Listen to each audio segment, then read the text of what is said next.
7. It's all on the line tonight at the Palace. Game 6 next.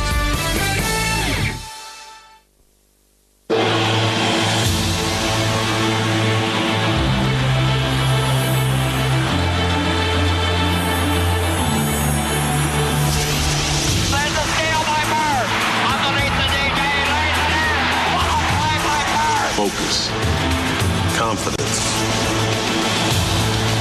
commitment. 10 seconds to go. Johnson fires, fouled, hit it!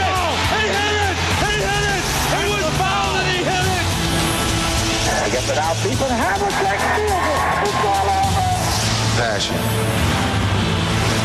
LeBron James with a drive and a dynamite dunk. Soul. Heart. Here's Miller. Miller's open. Fires. Yes! Reggie hits it at the buzzer. It's unbelievable. Oh, my. Incredible. It's all over. It's all over. We don't need a speech. We're the better team.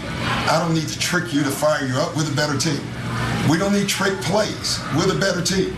But what we have to do is focus. Have great focus, great mental toughness. Dominate our space the entire night on offense and defense. And when we execute, we're as good an executing team as there is in the league.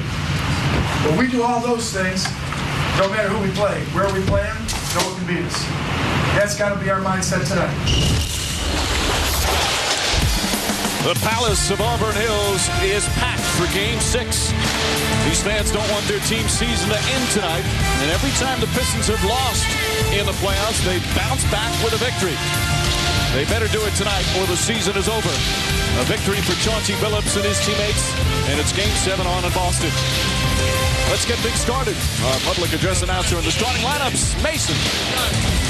Basketball fans from around the great state of Michigan, and those of you who are here from all around the world, welcome to the Eastern Conference Finals, Game 6, Pistons and Celtics. Now, introducing some of the world's greatest athletes, a warm Palace welcome for the visiting Boston Celtics. The Boston Starters, the Celtic guard at 6'5" from Connecticut, number 20, Ray Allen. Number 9 at guard from Boston for Kentucky at 6'1", Rajon Rondo. The center from Clifton, Jay Ozen, high school number 43, that's 6'10", Kendrick Perkins. From Farragut Academy High School at forward for the Celtics, number 5, that's 6'11", Kevin Garnett. Also at forward for Boston from Kansas, number 34, that's 6'7", Paul Pierce. And the head coach of the Boston Celtics, Doc Rivers.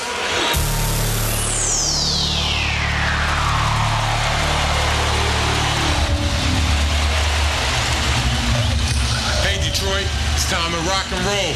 Let's go, get out your seats, let's go. Come on, can't hear you. All of y'all, come on, let's go. Let's go.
from playgrounds in Philadelphia, the one-time Tar Heel from North Carolina.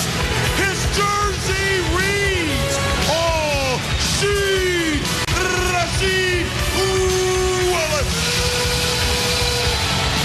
Up next, the Gods from Coatesville, Rip City, Pennsylvania, the one-time UConn Husky. At 6'7", number 32 for you, Piston guard Richard Rip Hamilton. And now, the captain. He wears the Piston 1. Oh, he is that deal from Park Hill in the city of Denver and the University of Colorado. In the home, we're blue and white tonight. The 6', Chauncey Phillips. And the head coach of your Detroit Pistons, Flip Saunders. Detroit, Game 6 in our gym. This is the Piston floor. Get up for more, and let's play some basketball.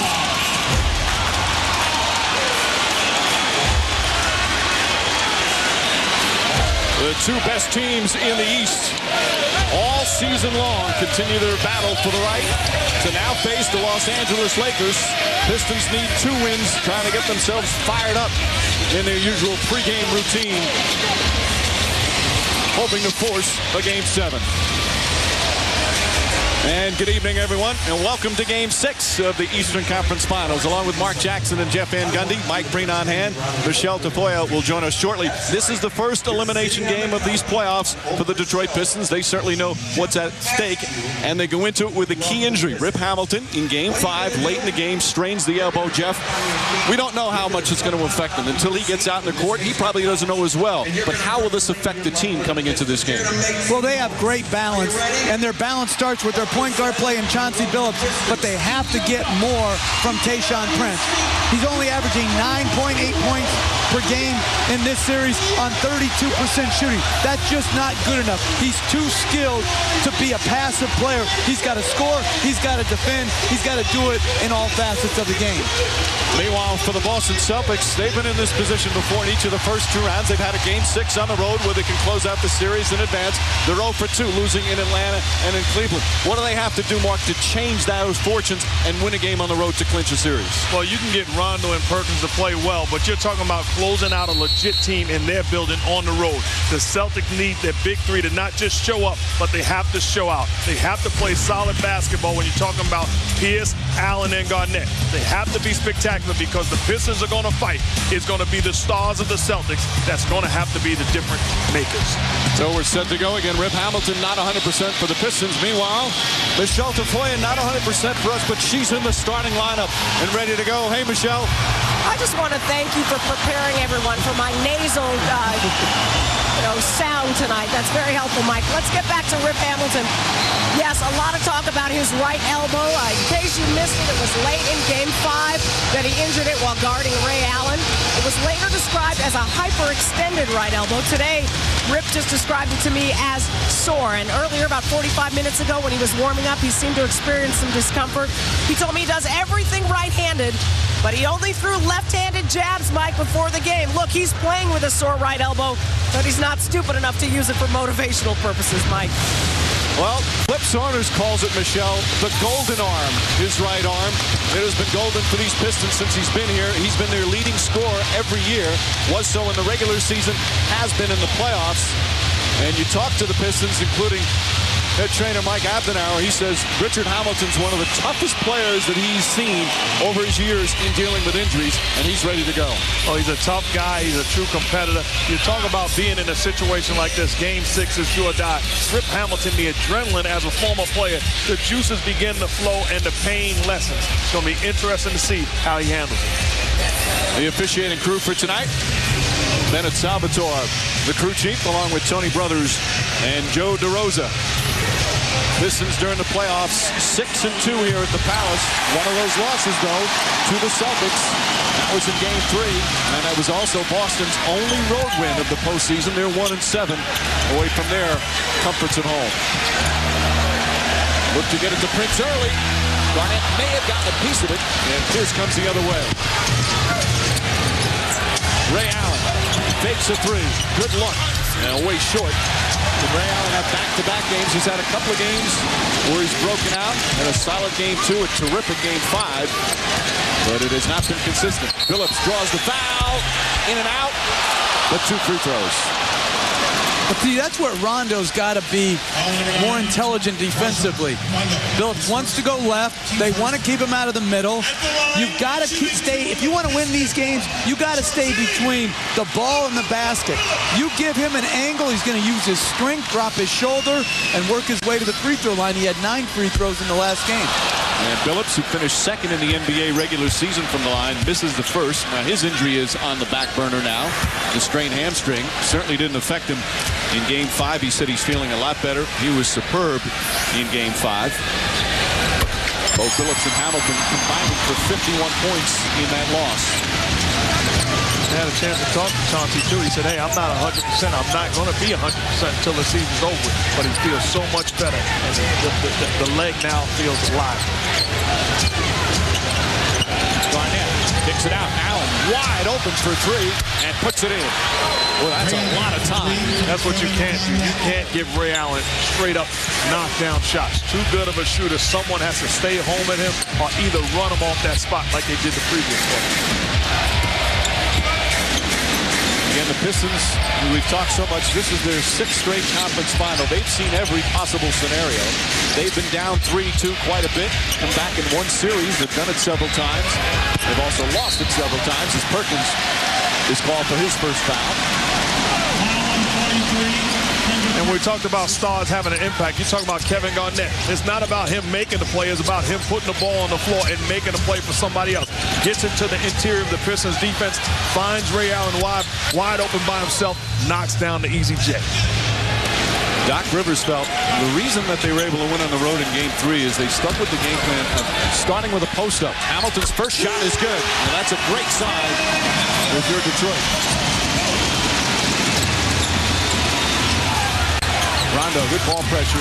Hamilton's defense has also been instrumental for the Pistons in this series, don't you think, Jeff? Well, he certainly has done a good job when he's guarding Hamilton. They're on Rondo. When he's on Rondo, he's just playing center field and making Rondo be the open man. Allen trying to save it, but can't. And it's going to be Pistons ball. Doc Rivers felt it should have gone the other way. This is the 235th consecutive sellout here at the Palace. Just great, great fans who have not given up on their team yet, despite being down 2-3 and an offensive foul. This one will go against McDyess, his first. McDyess in foul trouble in Game 5. Think about that situation, trying to get Tayshaun Prince on the block. There's no need in even setting the screen because he's being defended by Ray Allen. Get him on the block on his own, get him the basketball, and everybody get out of his way. Hamilton already putting pressure on Rondo. Phillips guarded Rondo quite a bit in Game 5. Hamilton's done it most of the time. Kevin Garnett's jumper. It's good. Garnett just terrific in this series, shooting 54% from the field, averaging over 24 a game. Had that 33 points, the most he's had both regular season and playoffs as a member of the Celtics. He has dominated that matchup. Great numbers. And then Rasheed Wallace, not always head-to-head, but in terms of numbers, he's dominated. Oh, it's a tough matchup when Kevin Garnett is knocking down that jump shot. We know what he can do on the block. For pick and roll, pick and pop, he's been consistent all series long. Hamilton misses ball, nearly chipped in. Ball knocked out, and a second shot opportunity. Phillips a 3, puts it in. Rebounding so critical, Jeff. And that's where they got dominated last game, and really basically throughout the whole series is on the board. So that's a good sign for the Pistons as Garnett drives it and scores. But the Celtics are dead-legged on the rebound. They got to get up in the air and secure the ball. There have been some games that hasn't been close. They've been crushed on the boards, including Game 5. Hendrick Perkins was the best player on the floor in the first half in Boston the other night. Here's McDyess. And Tony McDyess has had a fabulous series despite a subpar Game 5. Allen looking. Rondo left wide open. Nice pass to Garnett, but Garnett too far underneath. Doc Rivers felt he got pushed. Well, he certainly did. Rip Hamilton trailing the play. Got away with a push in the back of Garnett. Phillips looking to post up Rondo. That's a tough matchup for the young guard. Phillips gets inside, blocked by Pierce. Celtics look to push. Rondo back out to Allen. Rondo to the basket. And Pistons come the other way. Rondo with the basketball in transition initially. He was looking to make a play for Kevin Garnett instead of being aggressive. Here's the long rebound. Ray Allen felt a lot of the reason why he got going is the Celtics were able to get running a little bit. As Pierce's jump shot off the mark. Pierce has not had good numbers on the road, including this series. He's only averaging 13.5 in the 2 games here at the Palace against Detroit. And on that play, he missed a wide open Rondo up the floor. He should have given the ball, advanced it up to him, and let him make a play. Good ball movement. Prince's shot. That won't go. And Perkins another rebound. They're still talking about Perkins' performance the other night. Nice lob, but Garnett couldn't put it down.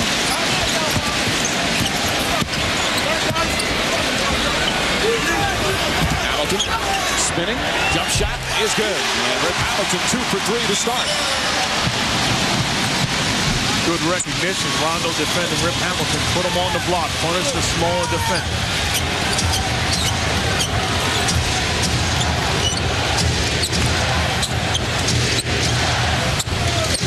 Rondo looking.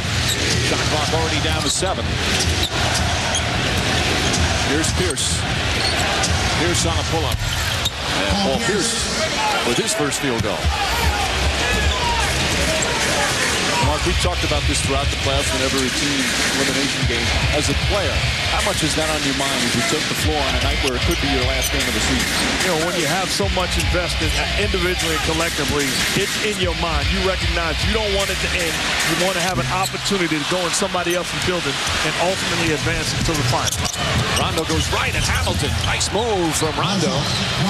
And that's what Doc Rivers wants from his young point guard. Aggressiveness, as that's already our 5th lead change. You see the difference. Push the ball to score in that situation. The last time, pushed it to make a play for Kevin Garnett. He has to be aggressive-minded. It just shows you Tayshaun Prince is just missing wide open shots. He's going to have to knock those in or they're going to continue to help off of him. It's been a real struggle for Prince. And we talked as the season began, one of the most underrated players in the NBA. He's been great at both ends, but continues to struggle. 0 for 3 to start here. However, just past the midway point, it's a 1-point Boston lead. Yeah, Doc Rivers, you say, Rondo, push the ball and make a play. That's how he has to play on the offensive end. And then clock dwindling it down, get it into the hands of your home run hitter. Paul Pierce, escape dribble, pull-up jumper over Prince. Celtics up 1.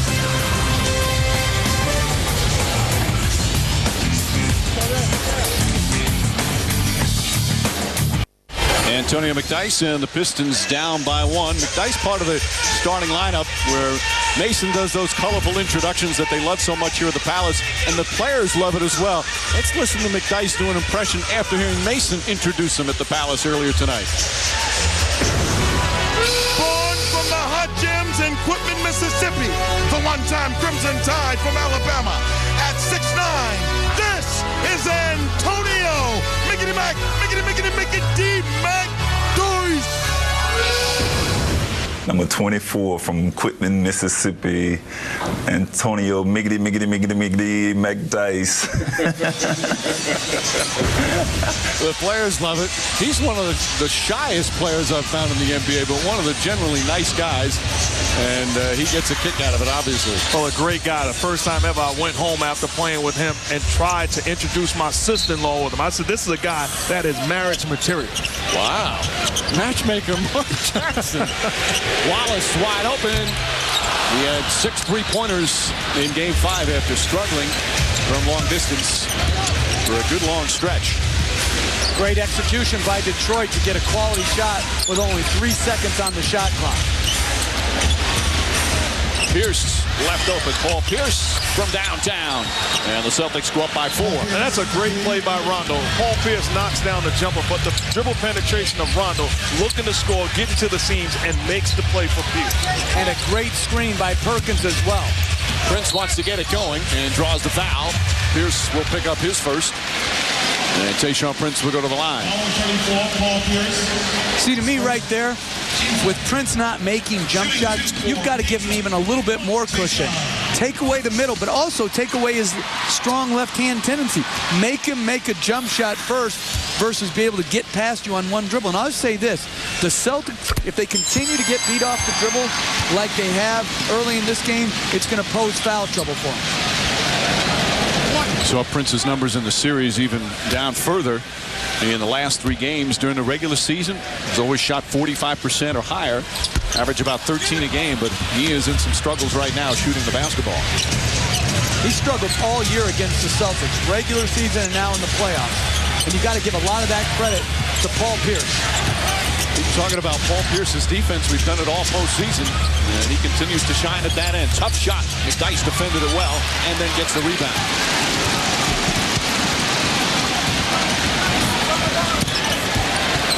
Phillips fires away. And Pierce the rebound. McDyess yelling at referee Tony Brothers. He thought he got pushed. Garnett poked away by Wallace. Perkins had it, lost it. McDyess dives. Shot clock did not reset because the Pistons did not get possession. So it's down to 7. Pierce looking. Garnett on the drive, has to put it up. And Rondo, the rebound, goes right back up and draws the foul as Rasheed Wallace hits him and picks up his first. I tell you, if I was the Celtic players, I would have to recognize that they are not defending Rondo. I think I like his body language so far tonight. I would search him out, get him the basketball off of double team, and allow him to make plays. Good job of offensive rebounding, gets the contact, and going to the line. Rondo misses the free throw. Rondo in game 5, 13 assists and just 1 turnover. You also throw in 4 steals. He didn't shoot the ball well, 3 for 14. He's one of the hot topics in Boston all the time. Sometimes we talk about what he doesn't do quite a bit, but he still does a lot of things that have helped this team win 66 games and put them in this position here tonight. They're 1 game away from the final. And I think he does have holes in his game that he needs to improve, but you cannot take the fact away from this. He's done it well enough that they are 1 game away from getting to play for the ultimate prize. Phillips. Bad defense that time by Rondo. You have to recognize that the help is coming from the middle and force Phillips that way as opposed to drop step and baseline. Rondo right back and backs it in. Good tough shot as he answers, and here come the Pistons quickly the other way. Hamilton to Prince. Perkins knocks it out. Last touch by the Pistons. Good defense from Perkins. In this situation, the help is coming from the middle with Perkins. You cannot allow Phillips to drop step and go baseline. That is Rondo's fault all day long. Rodney Stuckey set to check in for the first time. Rondo again goes to the basket. Hamilton blocked it. Rondo got it back. And this is a point-blank layup. Hamilton, couple of fakes. Rip Hamilton looks pretty good so far. So much talk. He said that if it wasn't a playoff game, he might not be able to play. If they had to play yesterday, he wasn't going to be able to play, but he looks pretty sharp.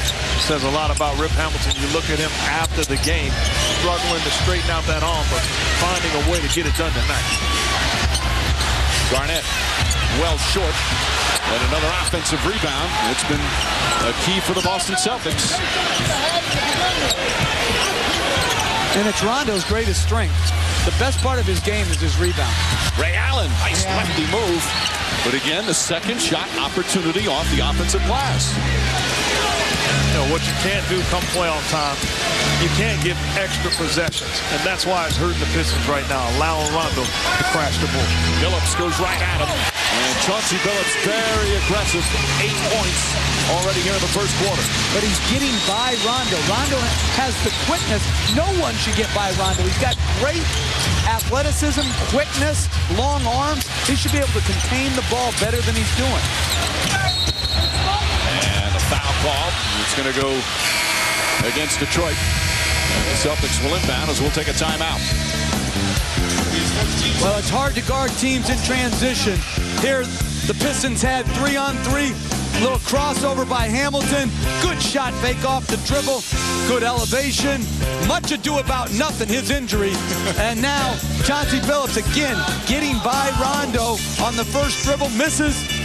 And something you rarely see is Chauncey Billups on the offensive board. Billups and Hamilton have combined 14 of the Pistons' 17 points.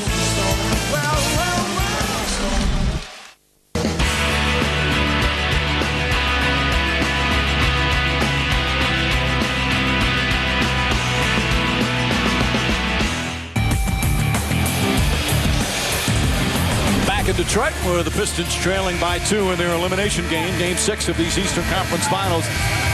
The Pistons, the talk around the cooler today is all about Rip Hamilton, about his injury. That's our Gatorade Cooler Talk. So far, so good for Detroit.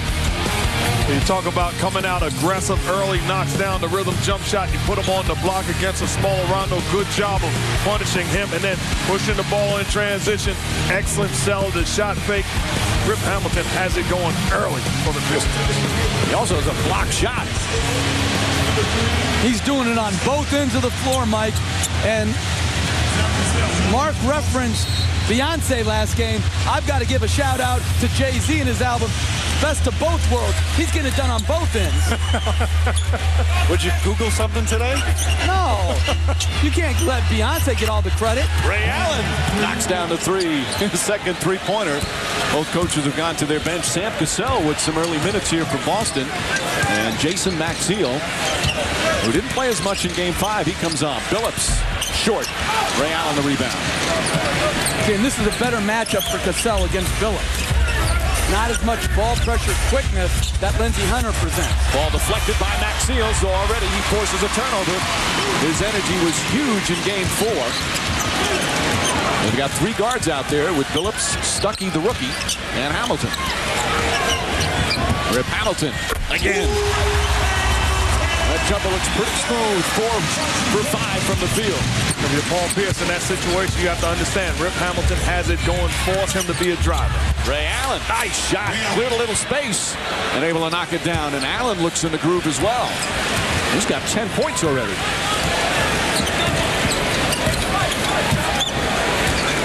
Final minute, and the Celtics with a 5-point lead.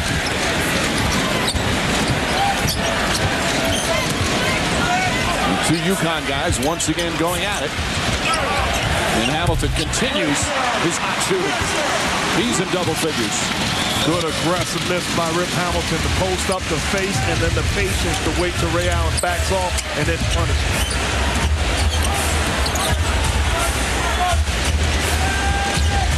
Allen calling for the ball.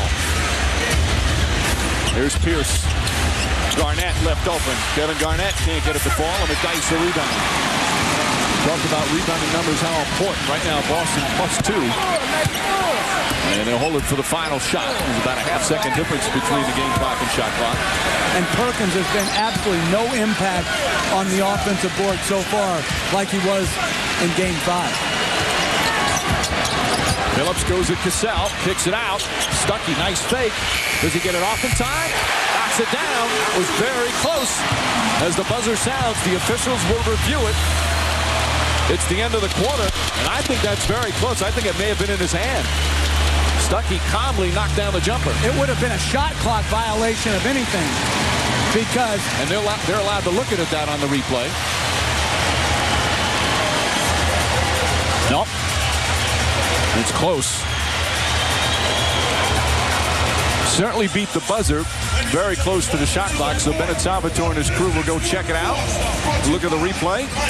And they'll probably put like 3 or 4 tenths of a second left on the game clock and make them come out here and throw up a Hail Mary and then go back and take a timeout. There's the shot clock. Man, that is close. That's a tough play, but give Chauncey Billups credit.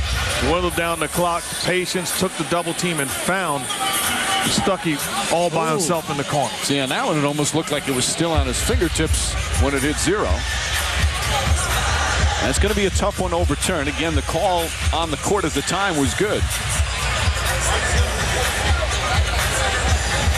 Still 1-0.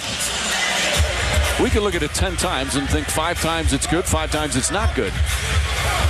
Thank goodness for instant replay. Or 6 and 4, you know, depending on how those 10 times break down. But I don't think they're going to take that basket away. I think even though... I think that this discussion leads me to believe they might. No basket. But then they have to put time on the game clock. That's correct. So he did not release it before the shot clock expired, much to the chagrin of the Pistons. We'll hear the booze in just a second. So Stuckey knocks it down, and they'll put 1.5 up on the clock. Yeah, that's the perfect replay. The ball is still in his hands there, and it says 0. And this is the value of instant replay. The officials, it's an impossible call if you don't have instant replay. So you've got to give the league credit for instituting it. All sports should have it in some form and fashion. Good job by the officials to get it right. Well, years ago, there were a number of playoff games that were decided at the buzzer. Remember that big game, Baron Davis hit one down in Orlando against the Magic, and that kind of started, all right, we need a replay. And that time, they got it right. That's the value of good officiating, but also great camera work. That's getting it done. That last shot was perfect, and it showed that it was the correct call. Eddie House, meanwhile, is going to come in as Boston will get 1.5. And take those 2 points off the board from Stuckey.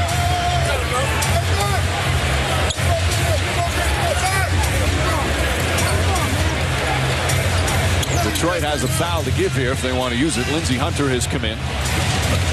Aaron Flalo as well, the rookie.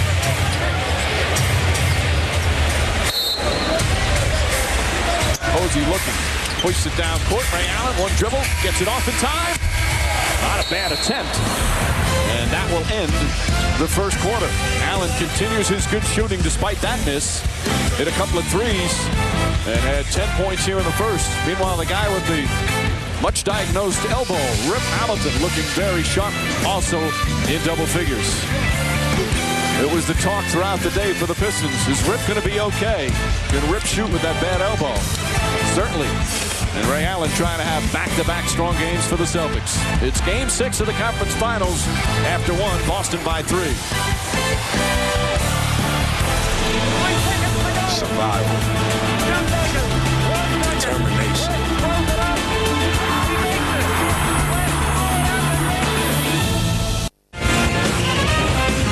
First quarter, Doc Rivers, what do you like that you've seen from your club so far? I love our ball movement. I mean, we're scoring, Michelle, but we got to be better defensively. It made some tough jump shots, but a lot of them have been uncontested. We got to get our hands up. How concerned are you about KG's shooting so far? I think 2 of 8 from the floor. I don't mind. If he goes 4 for 40, I'm fine with that. I just want him to keep looking at that basket and shooting every shot that he has. No overpassing. I want him to shoot the ball. Doc, thank you. Thank you. Mike? All right, Michelle, he's had good looks except for maybe one, and he's going to get a rest right now as P.J. Brown enters for the first time. Kendrick Perkins comes back in with Ray Allen, Cassell, and James Posey.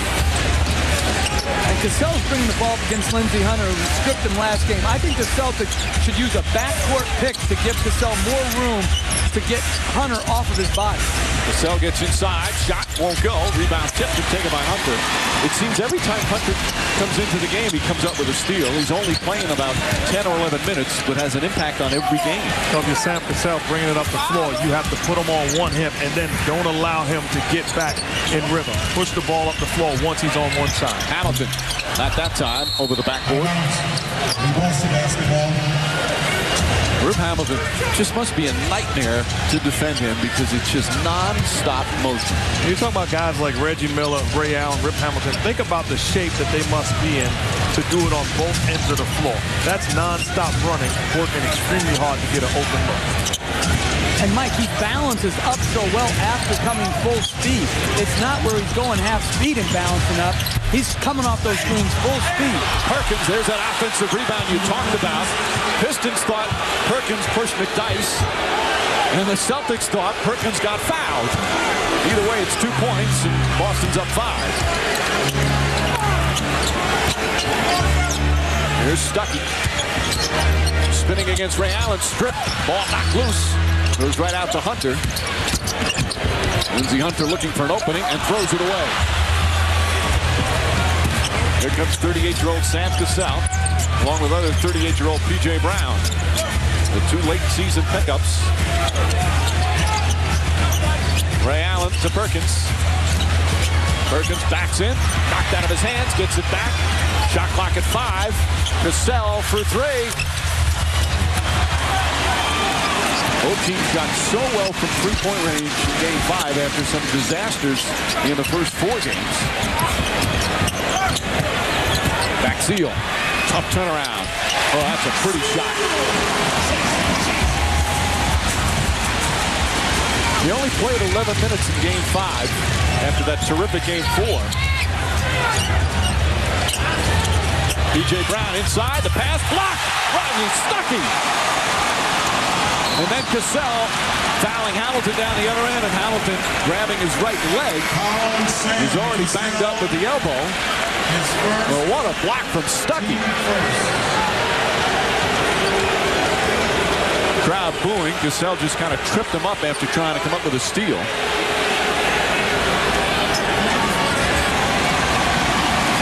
Hamilton bounces up. Let's take a look. Oh, yeah, their legs bang pretty hard.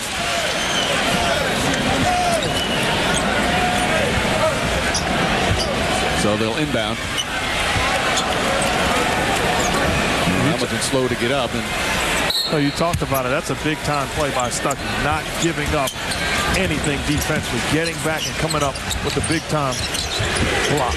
Wallace. And Posey the rebound. Key for the Celtics so far. Only 1 turnover here on the road against these tough Pistons defenders.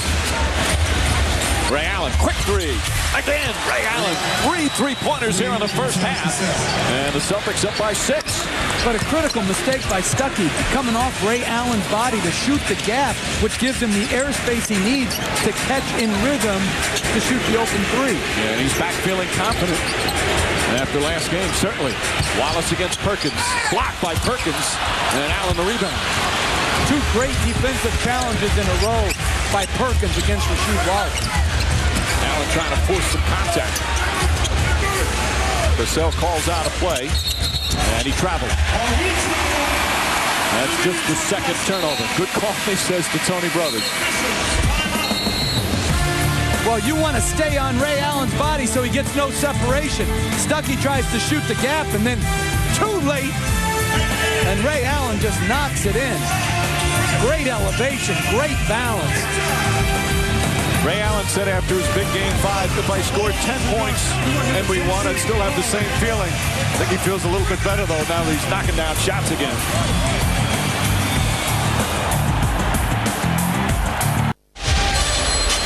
Celtics with a 6-point lead, just over 3 minutes gone by in the second quarter. Doc Rivers likes the way his team is executing offensively.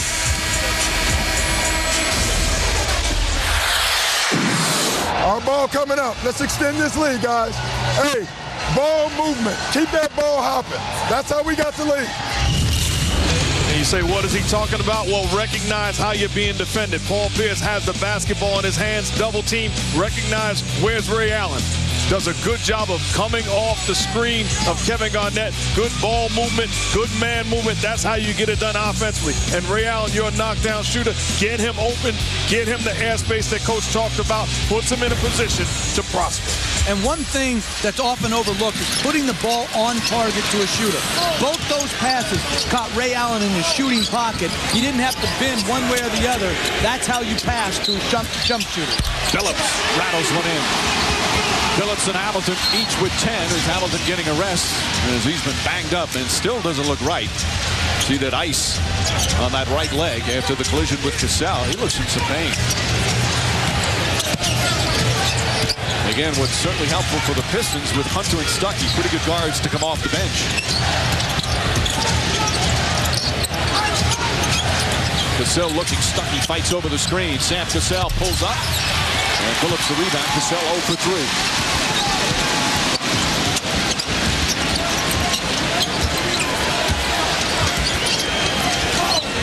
One of the 3 guards. Posen Allen with the steal.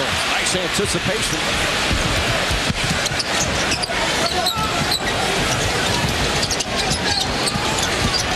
Ray Allen finding Posey. Posey's wide open 3. Puts it in. And the Celtics 5 of 8 from 3-point range. Love the bounce of Ray Allen to start this ball game because he's so aggressive. Now Lindsey Hunter has to defend him. Gives Sam Cassell the airspace, and then Allen comes off the screen and makes the play for Posey. And if I'm Doc Rivers, I play him the whole half. He's got it rolling. There is no rotation in a closeout game. Phillips back to Stuckey. Shot clock at 4. Phillips sees that. Has to hoist up a long 3. And off the mark. This is just good basketball. Ray Allen comes off, recognizes the double team. That's that ball movement that Doc Rivers was talking about. Finds Posey, and KG says, that's what I'm talking about, fellas. That's the ticket. Well, the ticket back in the game as Cassell and Perkins sits down. Rondo also returns. You know, if you're the Pistons, the concern is Wallace and Prince combined 0 for 6 from the field. Just 1 point in this first half. They have to get those guys going. Rondo looking. Ray Allen doing his Rip Hamilton impression, running everybody off screens. Garnett's jumper in and out. And Stuckey the rebound.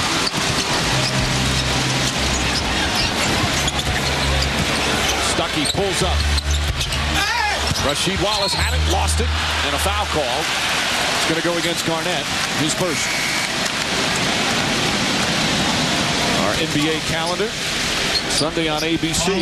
Perhaps a game 7 of this series from Boston. If Detroit can win tonight, the coverage will begin at 8 Eastern, tip-off shortly after 8:30. But if the Celtics win tonight, whether or not they win, the NBA Finals starts next Thursday on ABC. Game 1 will be in the East City as the Lakers will start on the road. Lakers winning last night, knocking out the defending champion Spurs as Rondo knocks it off Wallace. What an impressive performance from the Lakers last night, guys. Oh, outstanding performance. And you're talking about Kobe Bryant, special player, one of the greatest of all time, in my opinion. You had a 5-on-5 contest. You take Michael Jordan with the first pick. I don't mind. I'm taking Kobe Bryant with the second pick and living with it. He's been waiting all day to say that. Well, I said it, that he said it before on a radio show today, and he made the statement, Kobe Bryant may be better at the end of the day than Michael Jordan. I thought it was foolish. Now I start to see what he's talking about. You may not agree with it, but it's close. It's certainly worthy of a discussion, and you've been saying it for a long time, Mark.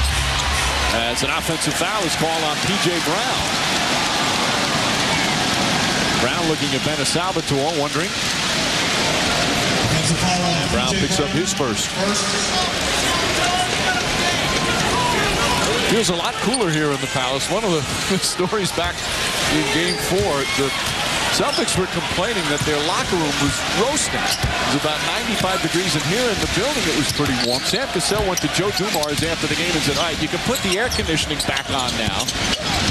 It was a very warm day, but it was a big story for the Pistons as Maxiel misses and the rebound Pierce. The Celtics should be the last team to complain about it being too hot in the building or anything wrong.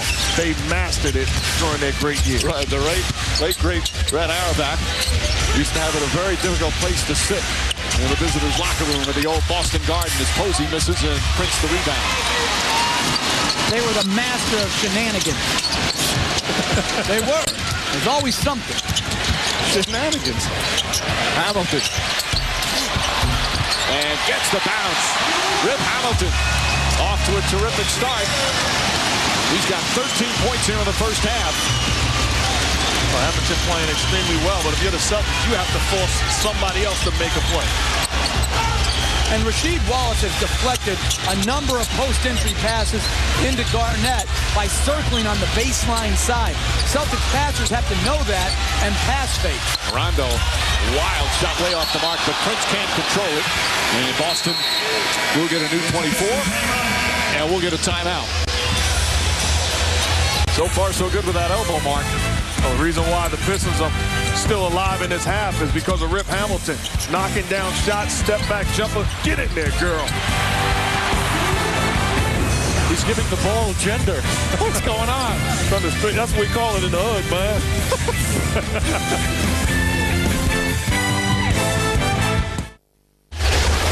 Boston Celtics right now leading by 4. So much talk all season long about the big three with Pierce, Allen, and Garnett. So much talk about the other two starters, young Rondo and Perkins, and are they good enough to help a team win a title? For those two young players, they desperately want to win for their veteran leaders. You got this situation. It may not come again. And we got the right type of players to pretty much win the championship. So and you can tell that our veterans are pretty locked in, you know.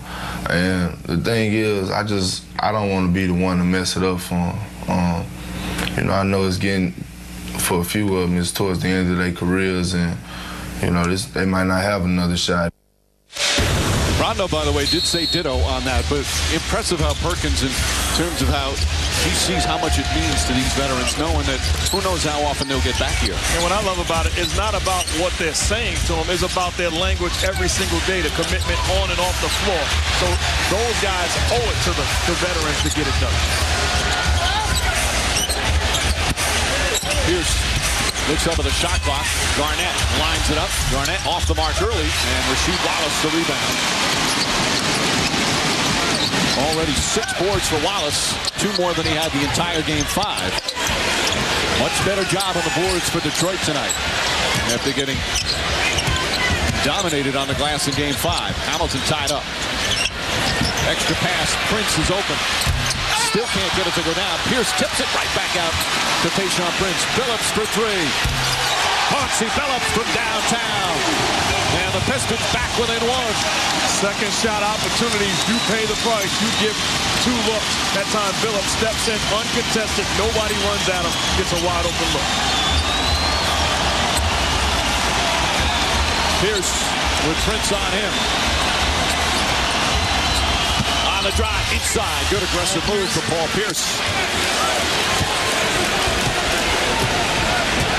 Pierce that time looked like a scientist on the block. Very patient, and then picked Tayshaun Prince apart. Wallace goes right by Garnett. Wild shot though. Billups right there on the follow, and he's fouled. We've seen a different Chauncey Billups the last couple of games. So much more aggressive on the offensive end. And you talk about the sense of urgency for the young guys. Automatically, Perkins looks at Rondo and checks him. Says, hey, you got to keep this guy off the board. It means too much. You have to find a way to contain Chauncey Billups. Allows him to get to the lane, doesn't put a body on him. That's unacceptable, but give Billups credit for the energy and effort. Strong start for Billups.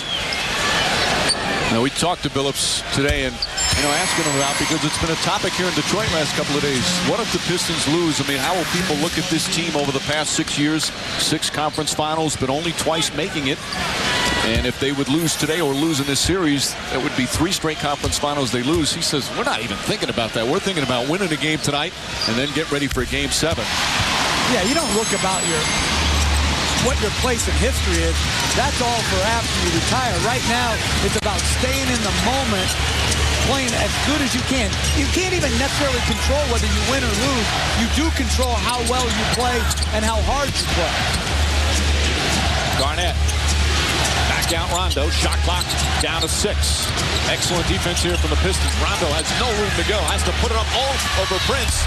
Does hit the rim. Ball knocked loose. And a loose ball foul is going to go against Detroit. A little extracurricular activity as Hamilton goes down after the whistle.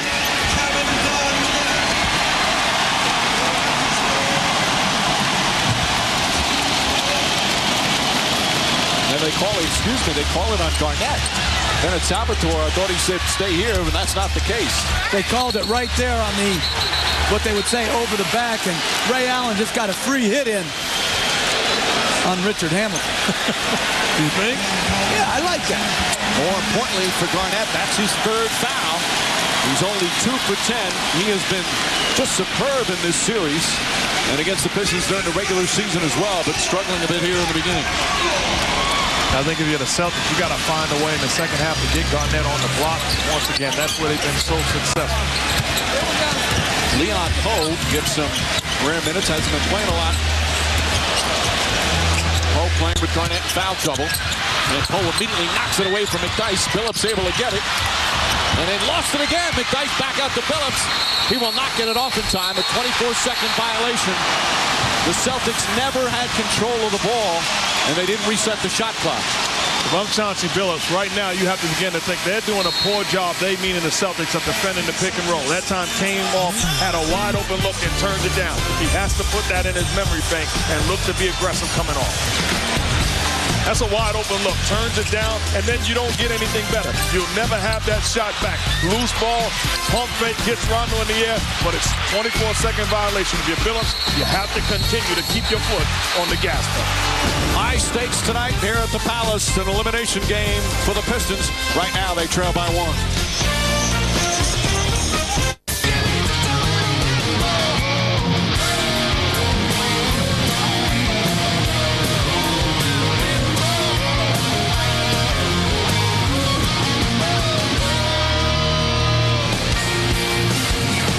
Will there be a Game 7 on Sunday in Boston, where the Eastern Conference Finals come down to all or nothing? We'll find out.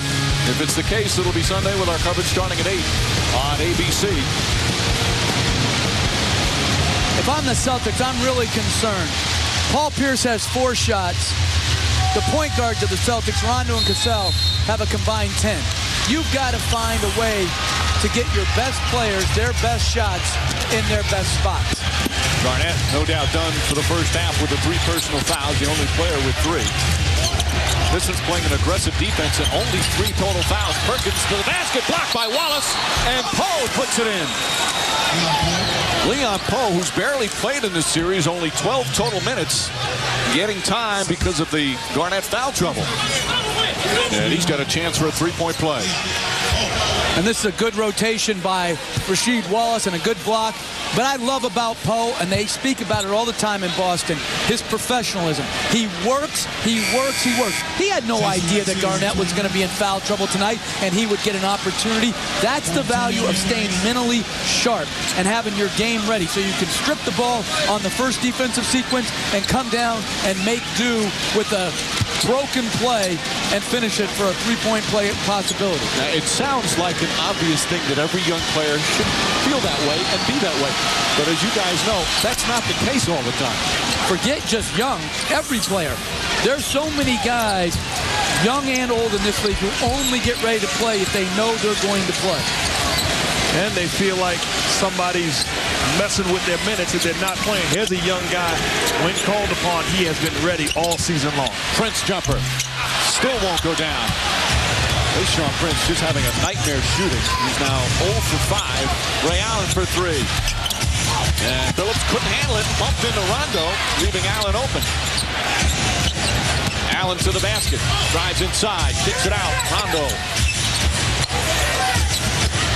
Looking inside. Dangerous pass to Pierce. Pierce tied up. Shot clock winding down. Rondo looking, forces it up, and can't get it to fall. Wallace, another rebound, already with 8 boards. Double his total from Game 5. That's where not having a true point guard hurts the Celtics as Chauncey Billups gets fouled on the penetration. You got to pull the basketball out, recognize I got Pierce and I got Allen. Let me make a play. You got to run your team. Celtics in the penalty as Poe picks up his first, and Billups to the line. Well, Billups, a terrific first half so far.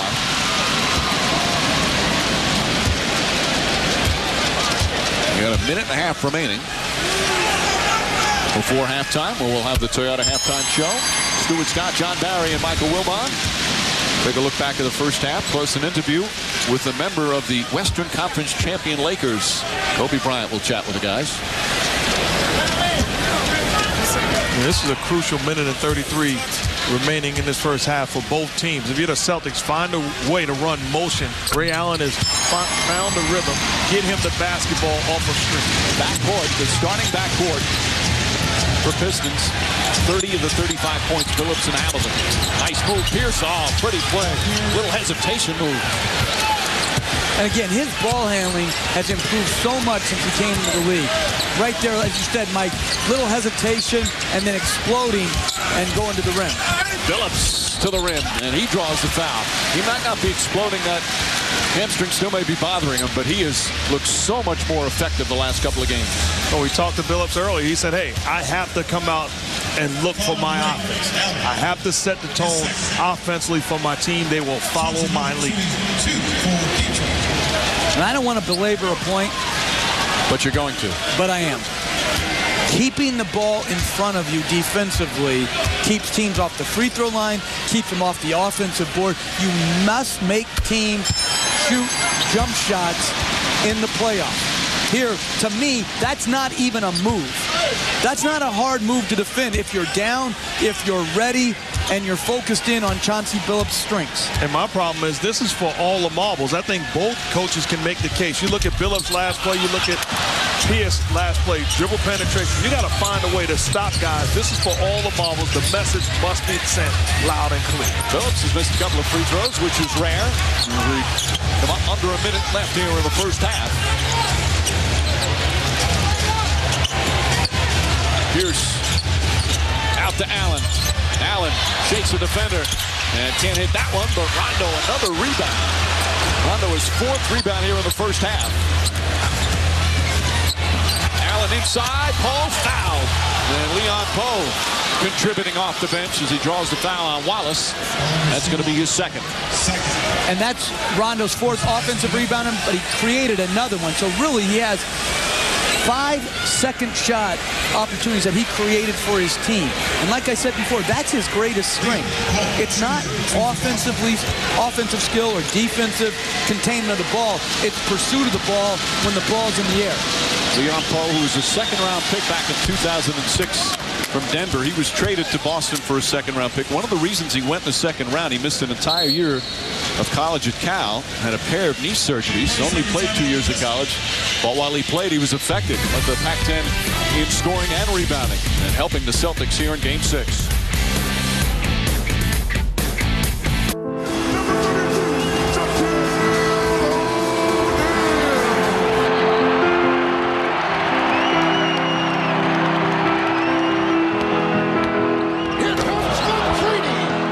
Going to get in his way.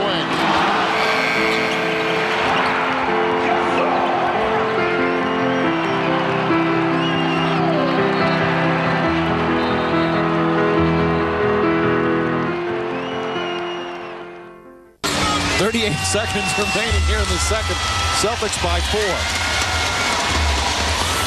Are you eating on the job? I had a couple of M&Ms. I'm sorry.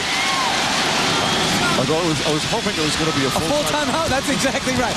Those 20s sort of sneak up on you. I can't believe you thought it was going to go unnoticed. And if unnoticed, that we wouldn't speak about it. Well, that I knew. 4-point lead for the Celtics. Phillips, Wallace, a three-pointer. Not that time. And a loose ball foul against the Celtics, so more free throws. It's going to go against Leon Poe. So he picks up his second.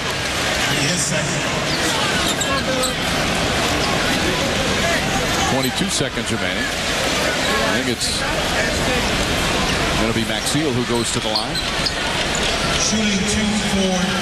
Jason Maxiel, who your brother, after the Pistons played or was during the season, your brother Stan, of course, the coach of the Magic, he feels he's one of the best young front court players in the league.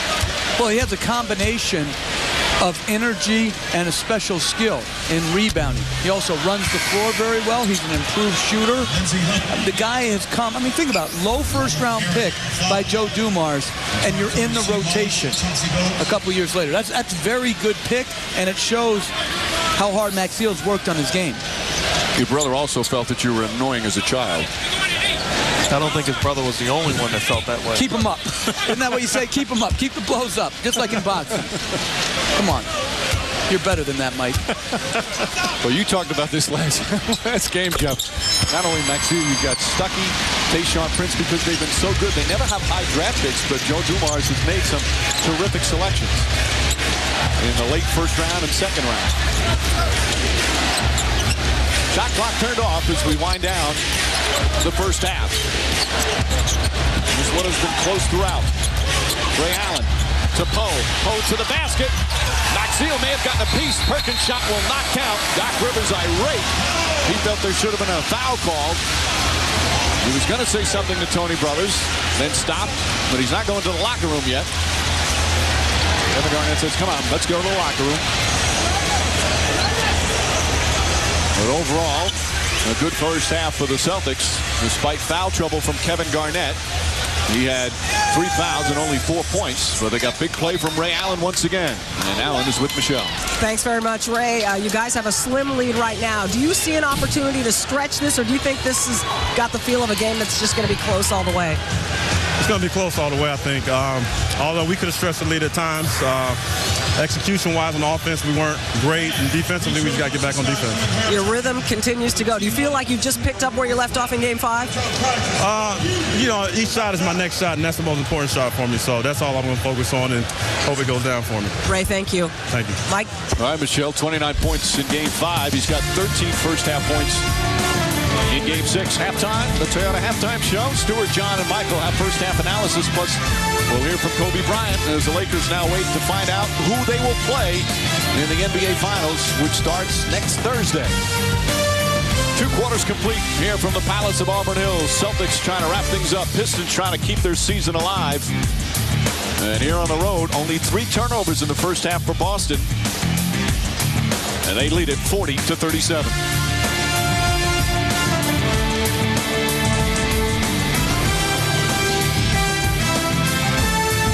Intensity. The Lakers take the lead on Magic Johnson's running sky hook. Hard.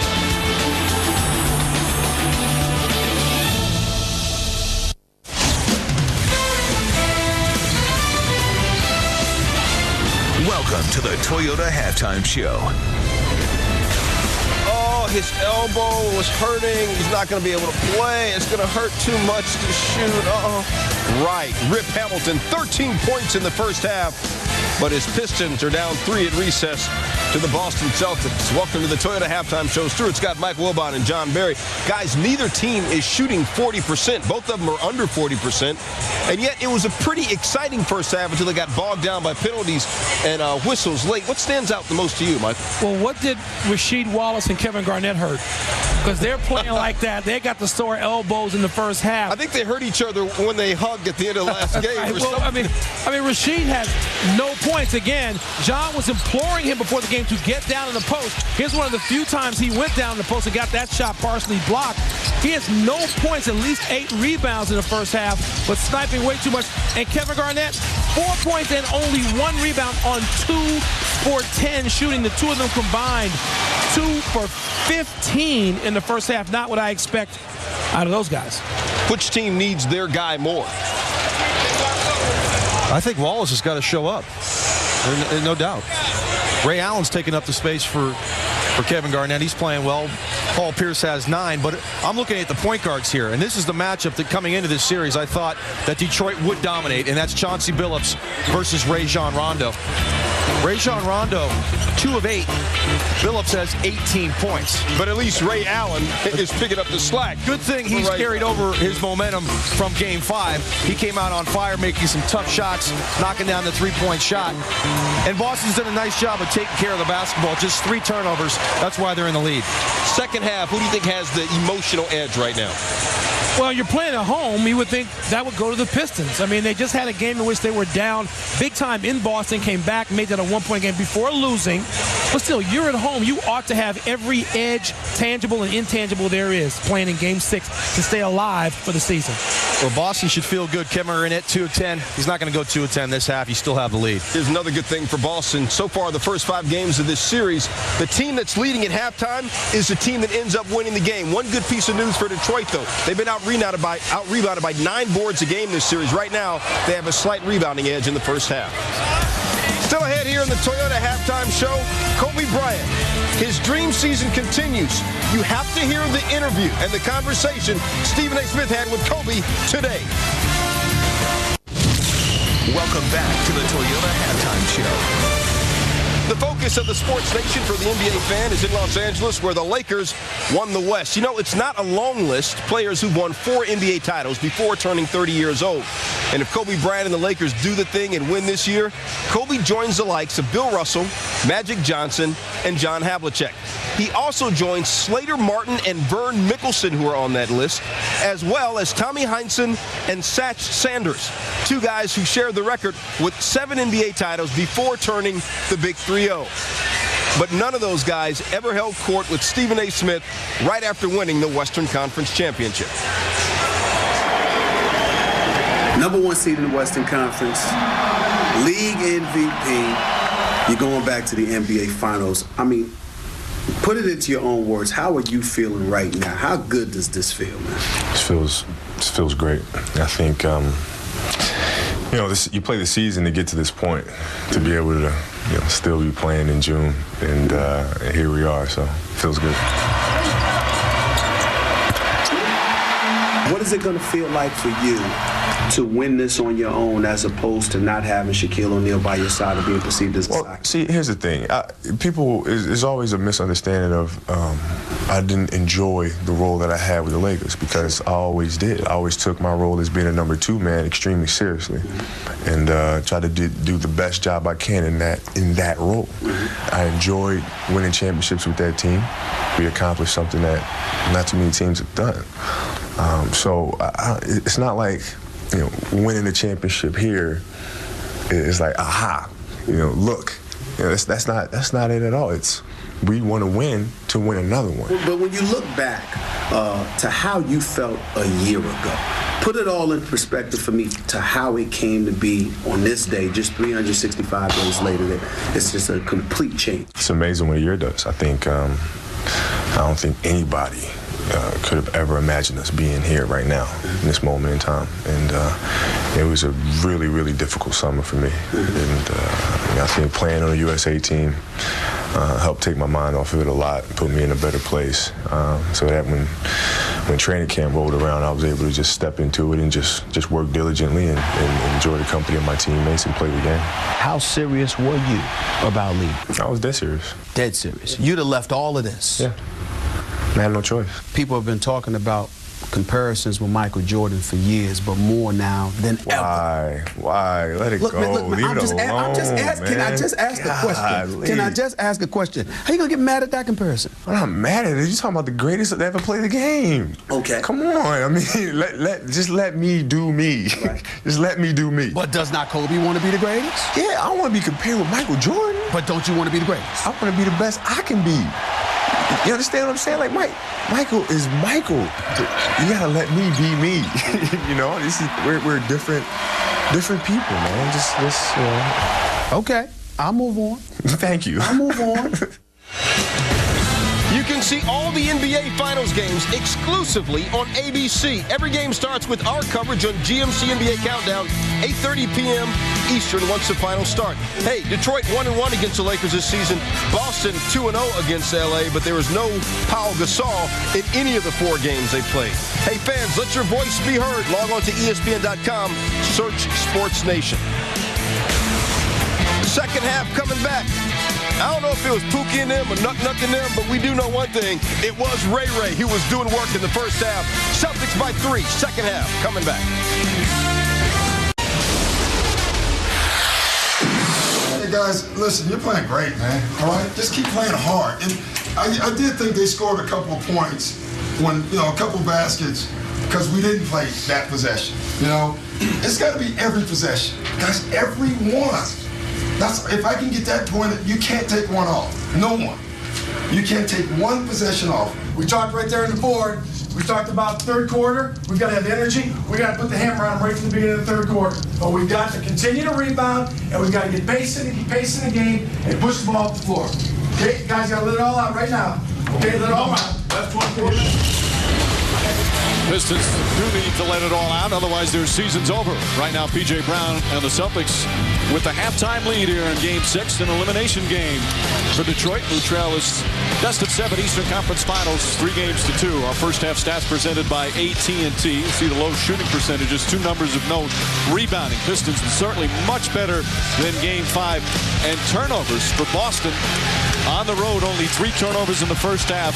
A very good number for Doc Rivers. Hi again, everyone. This is what we kind of expect with these two teams, 2 best defensive teams in the East all year. A little bit of an ugly game to start. And the one guy who got it going again was Ray Allen. He sure did, and that's what he was paid to do. And that's part of our Coors Light Cool Tracks. Ray Allen, after a terrific Game 5, off to a good start in Game 6. Well, it starts with making him honest. Here he gets an early open 3 and knocks it right down the center. And now Billups out denying him. He gets a little back cut, a layup, and then running in transition. Allen doesn't stop, creates separation, which forces Billups to come and help. Posey does a great job of respacing the floor. Allen in an unconventional pass hits him on time and on target for the open 3. So second straight game where Allen looks sharp. Meanwhile, second straight game mark where the Pistons backcourt looks sharp. Well, those guys do a good job of setting the tone. Billups on the block. Spectacular spin move baseline. Aggressive inside-outside attack. Billups with a knockdown jump shot. You love what Rip Hamilton is doing down screen from Rasheed Wallace. Good job of getting him room. Rip Hamilton reads it. Shortcut the screen by Ray Allen. Makes him pay the price. And then, as good as it gets, air space. Ray Allen gives Rip Hamilton. How about a jab step? Good old-fashioned scientific basketball. Hard jab step. Forces Ray Allen to back up. Moonwalk a little bit. And then Rip knocks down the Jake. 31 of the 37 points by the backcourt. Well, let's check in with Michelle. You guys, you heard Flip Saunders talking about energy. Specifically, he told me he wants smart energy. He said often his team was running around and scrambling so much that it opened up shots and rebounds for the Celtics. As for their defense, he said, hey, the Celtics shot 38%, scored just 40 points. We're not going to do much better than that. Mike? Well, Michelle, they can't when they grab the jersey, and that's what Rip Hamilton just grabbed of Perkins. Second foul on Hamilton. And Mike, those two were terrific. You listen to Michelle. She's out Rip Hamilton. She is playing hurt and getting it done for her. Feeling under the weather here at the Palace. Flu-like symptoms for Michelle. Not the flu. Rondo to Garnett. Garnett struggling from the field. Not that time. He was just 2 of 10 in the first half. But that gives Boston a 5-point lead. Doc Rivers talked about it. Hey, if you're wide open, I want you to continue to shoot. Forget about missing. Take the shot and believe. Meanwhile, Rasheed Wallace at the other end. He's done a good job on the boards, but scoreless, 0 for 5. In fact, Rasheed Wallace and Prince are combined 0 for 10, 1 point. Prince gets one to go. And you see the look on him. It's like, oh, finally. You should have seen the look on Flip Saunders' face.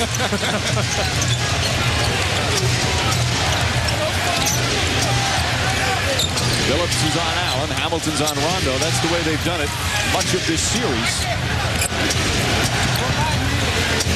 Ray Allen with 5 on the shot clock. Ray Allen looks up. Has to hoist one. Garnett. Garnett for 3. And that one off the mark. Wallace, bad pass. He thought Hamilton was going to get it. Pierce goes to the basket, takes his time, and banks it in. Big time move by Paul Pierce off the turnover. Instead of going straight up, allowing Rasheed Wallace to block the shot, does a good job of jump stopping and then a power layup. Pierce is 5 of 6 from the field, having one of his better road games. His numbers, like most of the Celtics, much better at home. Hamilton, knocked by Garnett, right to the hands of McDyess. Billups draws the foul on Rondo and puts it in. Chauncey Billups with a chance for a 3-point play. 20 points in 23 minutes for Billups as Rondo picks up his first. I think if you're Rondo, you have to get the message. Read the memo. Stop allowing Chauncey Billups to get an edge on you. Puts you on his hip. Does a good job of creating the contact. Takes it to the body of Rondo. Gets the bank. The bank is open, by the way. It's late, but the bank is open, and Chauncey Billups going to the line for the possible 3-point play. By the way, that was Rondo's second foul. 2-point game as we open up here in the third quarter. Boston Celtics trying to get back to the NBA Finals for the first time in 21 years.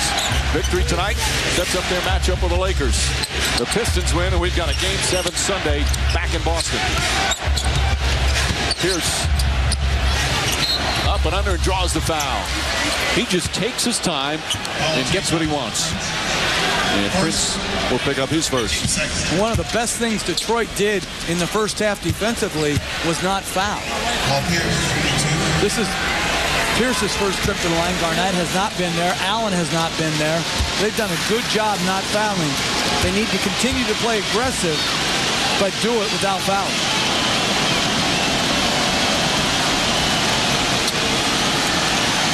Only the 6th free throw attempt by Boston tonight. I like the mindset of Paul Pierce. Patience on the block, faces Tayshaun Prince, and then puts pressure on him.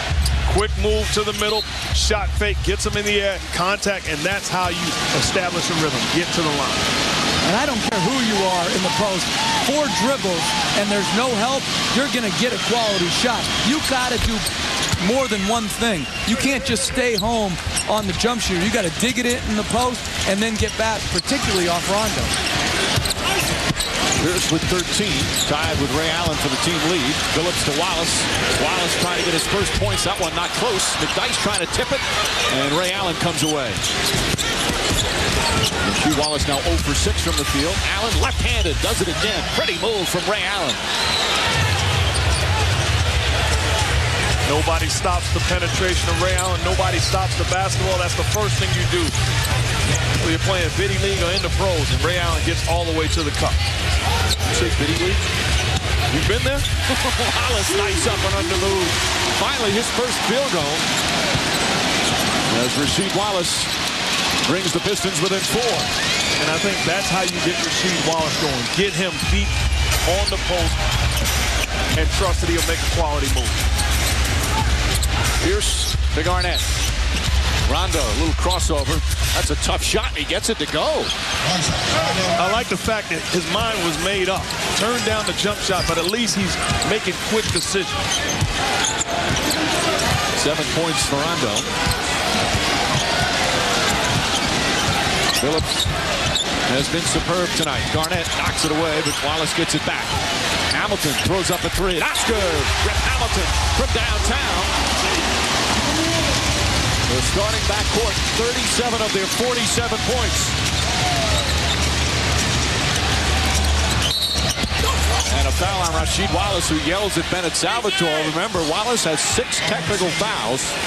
If he gets a 7th one tonight, he can't play on Sunday in Game 7. And why would he even take the chance of arguing with a ref tonight? I don't understand. There's no explanation for that. You have to realize this is do or die. Meanwhile, an offensive foul. And that's going to be the 3rd on Rondo.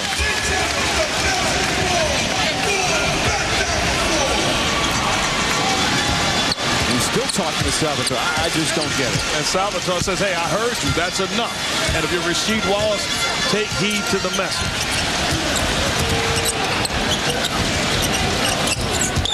Phillips, that's a 3. Rebound taken by Garnett. 3-point game, just over 4 minutes gone by here in the 3rd. Rondo keeps his dribble. Ray Allen. Shot clock at 8. Perkins hits the shot. And for Perkins, that's just his 2nd field goal. And after having that big offensive game in Game 5, which is more of an aberration, the big points, but he has played well in the series overall. And a foul on Garnett, that's number 4. That's a huge call with 7:16 remaining in the 3rd.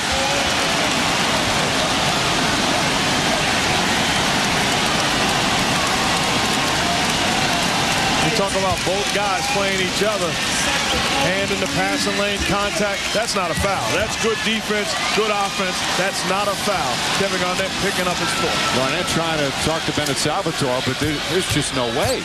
And then they called a T on Kendrick Perkins. Yep. And again, what Wallace said to Bennett Salvatore, and I can read lips, had to to be technical worthy, if you're going to call it, on Kendrick Perkins down at the other end. I totally agree with you. You got to be consistent. That's all you want in this league. Just be consistent. If you're going to tee up Perkins, then you have to tee up Wallace. And we get on Wallace for his technicals. How about Perkins? I mean, these games sometimes come down to 1 or 2 point games, and the strategy is so used down the stretch. Giving away points by getting technicals is just mind-blowing. Yeah, but in Perkins' defense, if you're standing next to Wallace and you hear what he's saying, you might say, hey, what I said didn't deserve a technical foul. Perkins now guarding Wallace. Pierce comes to help and takes it away. And then a foul on Rasheed Wallace. So Wallace picks up another foul. And that's going to be his 4th. So Wallace and Garnett each with 4. And what Coach talked about, outstanding read by Paul Pierce. Comes from the weak side, does not allow Rasheed Wallace to dribble the ball 3-4 times. Comes from the blind side, help defense on Perkins, and then comes up with a big steal. Good job by Paul Pierce, not allowing Rasheed Wallace to get a rhythm on the block. And Mike, you asked a question, why would you even get involved? Because sometimes your greatest strength is also your greatest weakness. Sometimes your passion, which you need to play with, goes over the line. So I can understand why it happened, but you just have to try the best you can as a coach or a player to modulate your emotions. But it's not easy when you're in this type of situation. As Garnett knocks it down, certainly easier said than done in the heat of competition, especially in a game of such importance. Garnett, meanwhile, staying out there with the 4 fouls. Wallace, though, is on the bench. Stuckey and Ratliff have come in for the Pistons. Prince, that's the move that's been golden for him. He hasn't been able to get that shot off often. That's just his 2nd field goal. And I agree with Doc Rivers staying with Kevin Garnett. You're not guarding big guys that are true post-up players anymore in Theo Ratliff and Antonio McDyke. Pierce, the spinning move won't go. He thought he was fouled. Game's starting to get physical. This whole series has been. Phillips for 3. Bang! Timeout, Boston. Standing ovation, Detroit.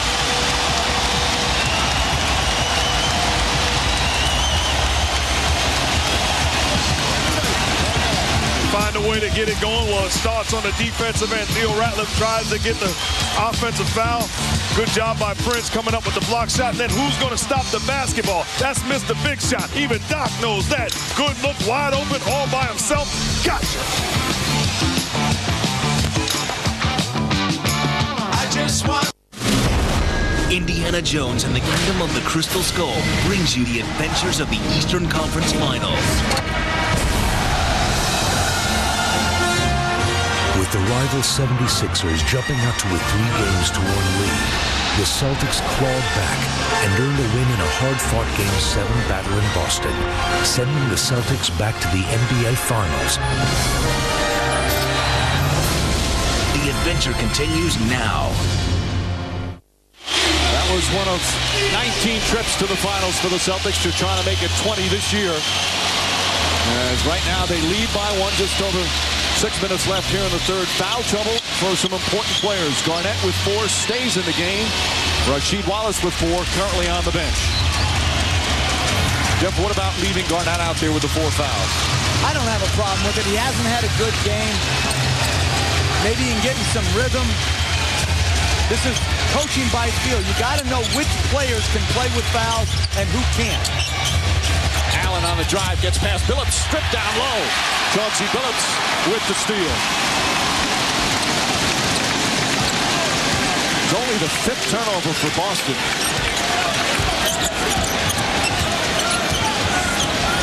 McDyke. Here's Stuckey.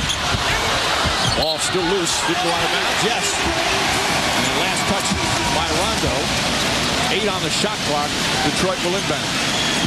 And this is where Detroit has been very good. Baseline out of bounds, short clock. They've consistently been able to get good shot attempts. And I'm going to tell you this about Rondo. That's about the 4th time when he has squared up the ball that he hasn't gotten the benefit of the doubt in this series when guys drop their shoulder. He had a pretty good position that time. You're right. Phillips. Shot clock at 4. Phillips looking for an opening. Out to Prince. Prince a 3. It's good. Tayshaun Prince, a 3-pointer. And the Pistons with their first lead since early in the game. An 8-0 run by Detroit. Pierce on a pull-up, knocks it down to tie it. But once again, it's Chauncey Billups in pick-and-roll situations, really picking apart the Celtic defense. One time a score, that time finding Tayshaun Prince. And if I'm them right now, I'm thinking about trapping him with the two big men that are in the game right now, McDyess and Rattler. Stuckey looking, Stuckey driving, Stuckey shooting, and scoring. The rookie puts the Pistons back up by 2. Here's Rondo. Perkins wide open, misses, and Stuckey the rebound. This impressive rookie playing big minutes once again for Flip Saunders.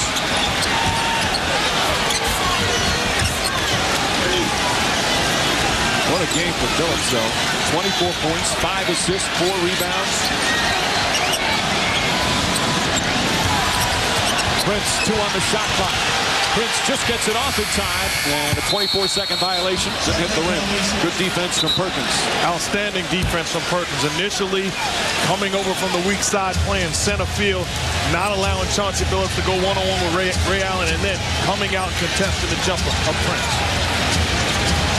P.J. Brown is now in. Garnett sitting with the 4 fouls. And an offensive foul. Rondo after handing it off with an illegal screen. That's his 4th personal. He did the same thing last game and got an offensive foul. When he dribbled handoff, he turned his body at the last second. And that's a good call. And Phillips sold that good call. Oh, forget the sell. That's a flop. I take it back. Don't give him that call. I'm so sick of that I can't stand it. Well, you've got good news about they're going to take a look at flopping and fine players next year as Phillips' shot won't go. Ratliff nearly tips it in, keeps it alive, and it goes to McDyess. Theo Ratliff to Prince for 3. And a foul. And Tony Brothers was away from the ball, I believe. The Pistons will take it out of bounds. It's on Perkins, who's 2nd. 3rd team foul. Did you like that news that next year they're going to look at film of flops and fine players for? I do. I'll be very interested to see how they decide what is considered a flop. Do they go back after the game and look at every game? I think they should. Stuckey gets inside, blocked by P.J. Brown. Ratliff out of control, and Cassell picks up the loose ball. I'll tell you what, I'm inspired because my guy here is changing things. He's changing the world. Cassell knocks it down. Cassell struggling shooting in the first half, his first field goal. Yeah, I got David Stern on speed dial. That doesn't mean he answers it. No, it goes to voicemail quite a lot. Little fake and draws the foul on P.J. Brown. And Brown picks up his 2nd. And McDyess to the line. Visit NBA.com as you're right into the midst of the playoffs. At NBAstore.com, find the best selection of team jerseys, hats, T-shirts, and more. NBAstore.com. Every team, one store. On Friday night, plenty of kids here enjoying NBA playoff basketball at the Palace of Auburn Hills. Hoping their Pistons can extend their season to a Game 7 on Sunday in Boston and more. Kids, put down the thunder sticks. Use your hands. Very old-fashioned in a lot of ways. You don't enjoy the thunder sticks? Could be one of the worst inventions in modern-day arena history. Cassell flips it high off the glass. Perkins had it poked away by McDyess. Under 3 to play in the 3rd.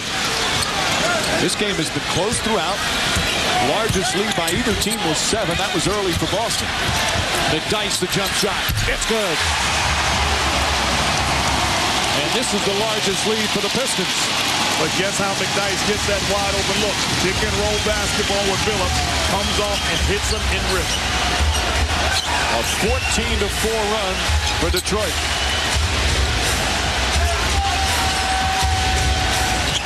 Allen to Brown. Brown dangerous pass gets its way to Pierce. Pierce to the basket. They're going to wave it off. An offensive foul call against the Celtics. And it's going to be, I believe, P.J. Brown. That's his third. Timeout. The Pistons playing with desperation in this elimination game. We're talking about playing for your playoff lives. Well, Chauncey Billups no longer missed the big shot, missed the big play. Pick and roll basketball, finding his teammates. One time, Tayshaun Prince. The other time, you got to guard him. Finds Antonio McDyess in rhythm. Pistons getting it going late, having a good time, and it starts with the backcourt and Billups.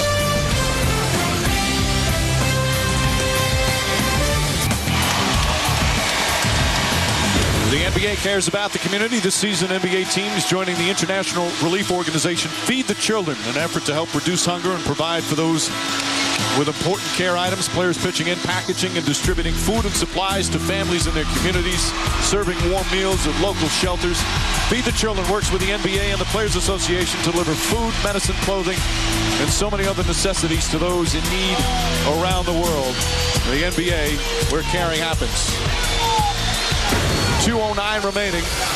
Paul Pierce checking the scoreboard and the time. His team down by 4 now. Chauncey Billups, who has been just superb tonight, getting a rest.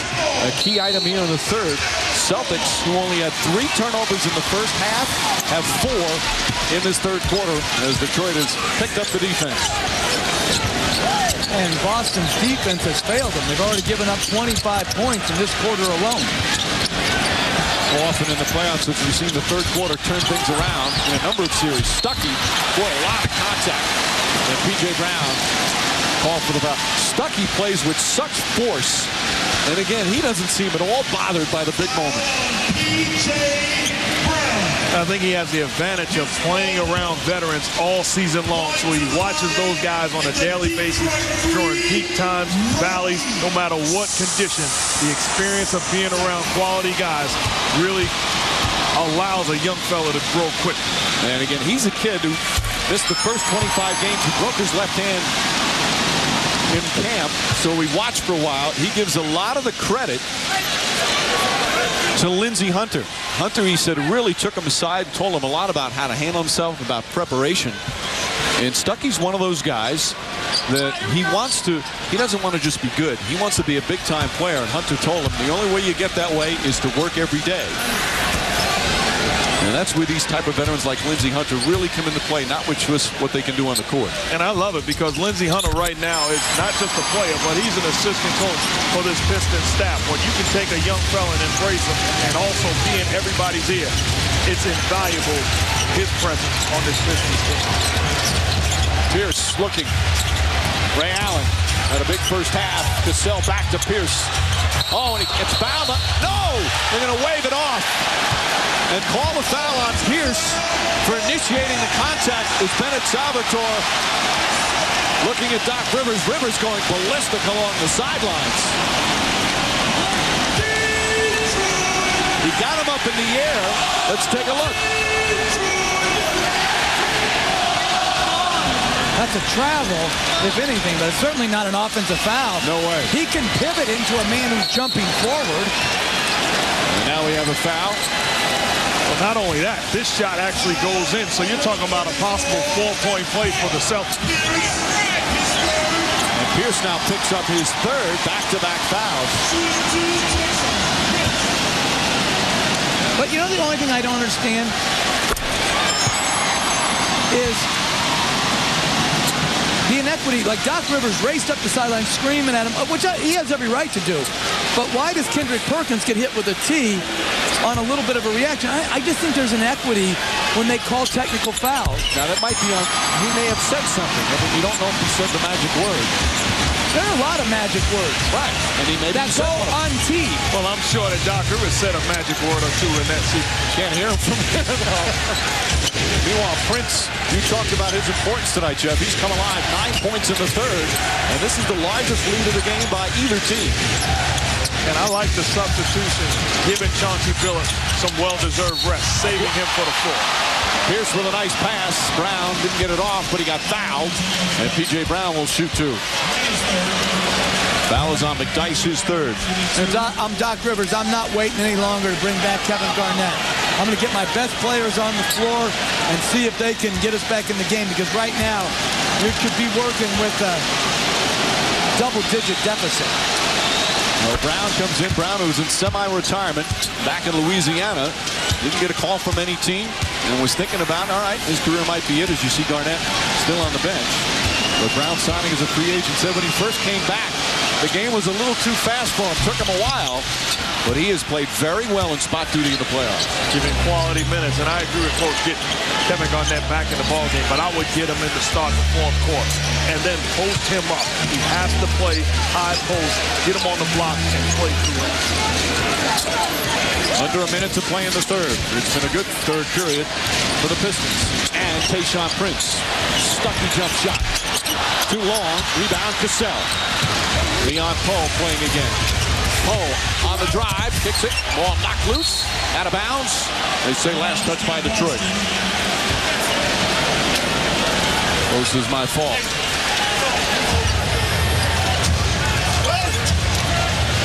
Flip Saunders trying to get to his first NBA Finals. He felt confident, felt his team would be ready to play tonight and could win a Game 7. Pierce, three-pointer won't go. P.J. Brown, the offensive rebound.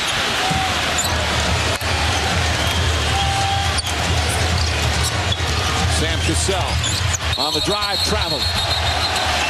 Little shuffle on the pivot foot, and another turnover. 6 turnovers in this third quarter after only 3 in the first half.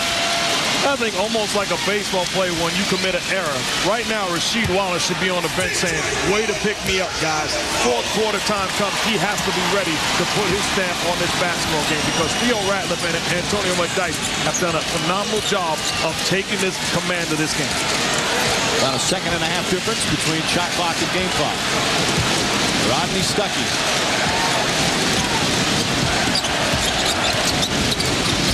Hamilton, the foul line jumper, knocks it down, and the Pistons back up by 8. Ray Allen gets it off in time at 3. Oh, nearly banks it in. Well, that will end the third quarter. Tayshaun Prince finally comes alive offensively. A terrific period. Phillips and Hamilton continue their onslaught. As the Detroit Pistons trying to keep their season alive and force a Game 7 Sunday. The last 6.5 minutes of this period, they go on a 20-6 run. We head to the fourth quarter of Game 6. Pistons with an 8-point lead. Focus, persistence, soul.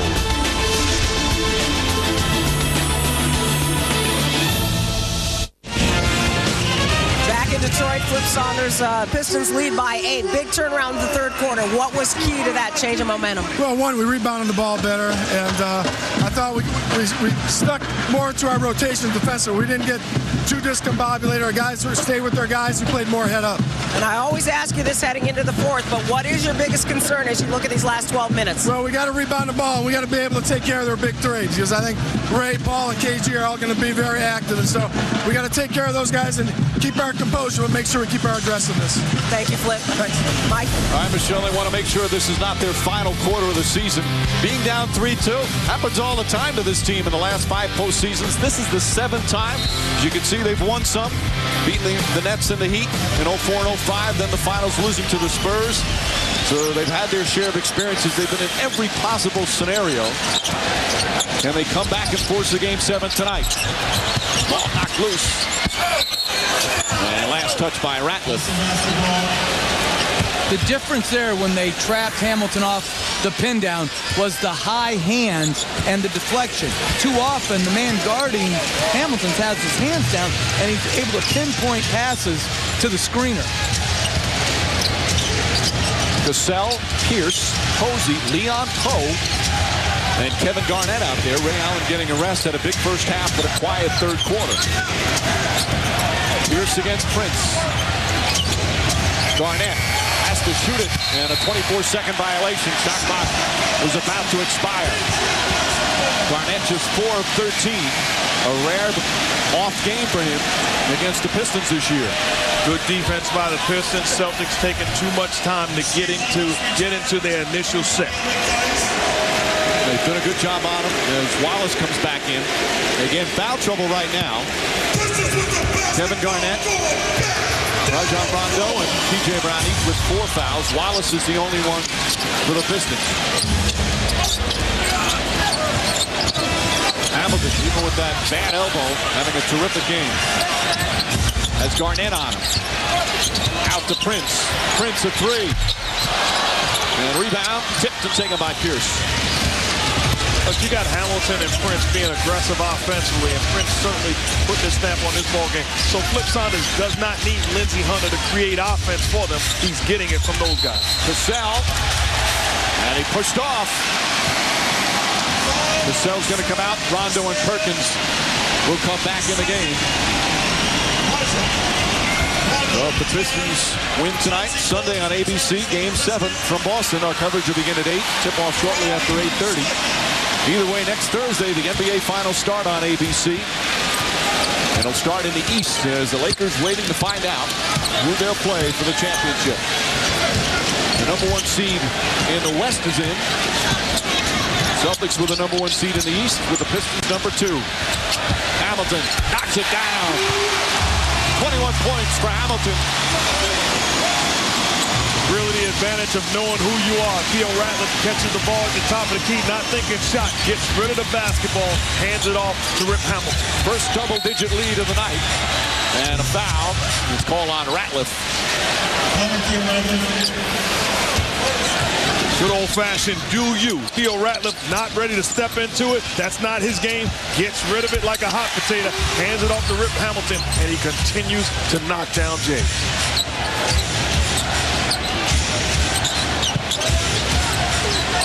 Pierce to Garnett. Garnett double team. Shot clock at 5. Rondo, the floater in the paint. Nice runner from Rajon Rondo.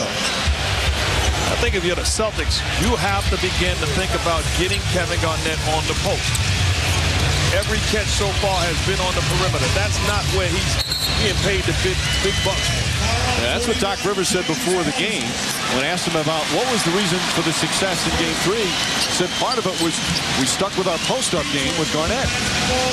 That last foul on Posey, his first, and the team's first.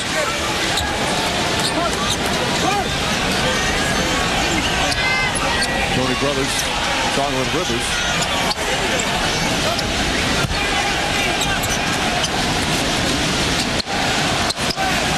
Phillips. Hamilton, and that shot will not count. A foul beforehand. There's another one on Posey. So 2 on Posey. 2 team fouls.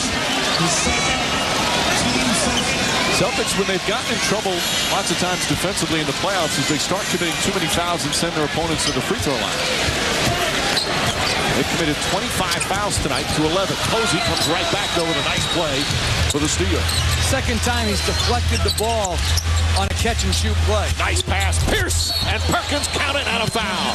Beautiful feed from Paul Pierce, and Perkins a chance for a 3-point play. And during the Pistons possession, Doc Rivers looks at Perkins and says, hey, no more talking, just play basketball. Enough with the conversations to the referees. Get in position, Pierce, dribble penetration, and then attack mode. Punches it over Theo Ratliff, 3-point play. That's how you talk in playoff basketball, with your play, not with your mouth. And Perkins able to knock it in. He was the best player on the floor in the first half of Game 5. 7 points, 5 rebounds tonight. 5-point game.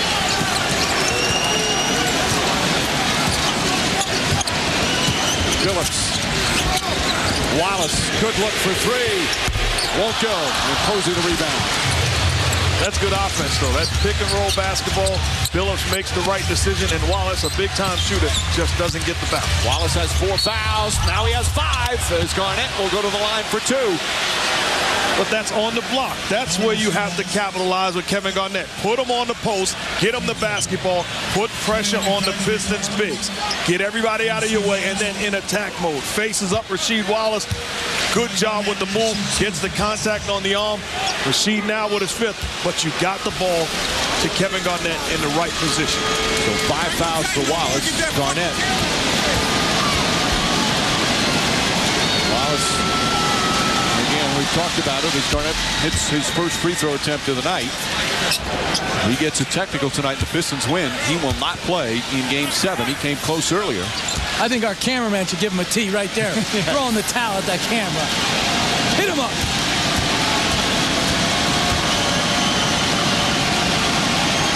Celtics have only taken, this will just be their 12th free throw attempt.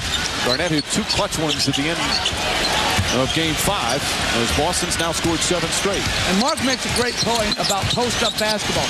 It may be boring, but it's efficient. It calms your game down. You usually don't turn it over. You can get to the free throw line. You can create open three-point opportunities. And they say Prince lifted his pivot foot. It looked like he held on to that. Flip Saunders doesn't like the call. And that's Detroit's 13th turnover. Take this shit. Good job, boy. Oh, a timeout here early in the 4th. You want to find a way to get back in this ball game. It starts on the defensive end. The length of Kevin Garnett. Tayshaun Prince with the pivot move. Certainly does not look like he picks up the pivot foot, but called with the travel violation because of the pressure of KG. And KG says, that's what I'm talking about. We'll be back. Just over 3 minutes gone by, 4th quarter of Game 6. Doc Rivers, throughout these playoffs, has been playing film of Muhammad Ali fights for his team. He feels that Ali, who he was a huge fan of, fought through adversity, times when he had nothing, showing him the films of him getting hit a lot and how he overcame that and was able to win big title fights. The players, he said, loved it. Rivers, as we mentioned, just loved it as well. And now they've got to fight through it. They've been down by as many as 10 here in the 4th. They've cut it to 3 with still plenty of time to go. You're a big Ali fan, right, Mark? Oh, absolutely. I was actually reading today where Doc Rivers says greatest fight ever was the Thrill in Manila, where Ali beat Frazier. 2 guys said the closest they ever came to death. Garnett knocks it down. 9 straight points by Boston, and it's a 1-point game. And like Mark said, they got Garnett on the post. He had a favorable matchup against Maxiel. Too small. Garnett, high relief, shot right over the top. Wallace sitting back right now with 5 fouls. Garnett playing with 4. Rondo goes for the steal. Billups is open. Can't hit the shot. Maxiel the tip, but Posey comes away with it. Stolen by Maxiel. Hamilton to Billups. He'll try another 3. And Garnett the rebound. Rondo once again got away with gambling. You have to stay in front of Billups. That's 2 good looks for Billups. Here's shut off nicely. Excellent double team. Oh, they call a foul. It's against Rip Hamilton. Or is it McDyess? My mistake. It's Mike Dice's board. Well, this just good post position. Garnett faces Maxiel. Little shake. And then right up over the top of the smaller Maxiel. 14th foul on the Pistons. And there's a foul on Maxiel, and that's going to put Pierce to the line. Bad play from Maxiel. He's brought a good burst of energy. He's going to send Pierce to the line, 28 feet from the basket, as we send it over to Michelle. You were talking about those Muhammad Ali tapes that Doc Rivers shows his players, and I spoke with Paul Pierce about that before the game. He said it's really motivational because Ali was the greatest. He got through so much adversity. He hung on to always come out on top. He was a warrior. And P.J. Brown said the same thing, he just faced so much adversity and went through so much, took so many punches. And you hear Doc say that to his guys in the huddle quite a bit. You're taking punches, let's punch back at some point. Looks like they might be punching back now, Mike. Absolutely, Michelle, because they took an awful lot of punches earlier in this half. Pierce misses the free throw.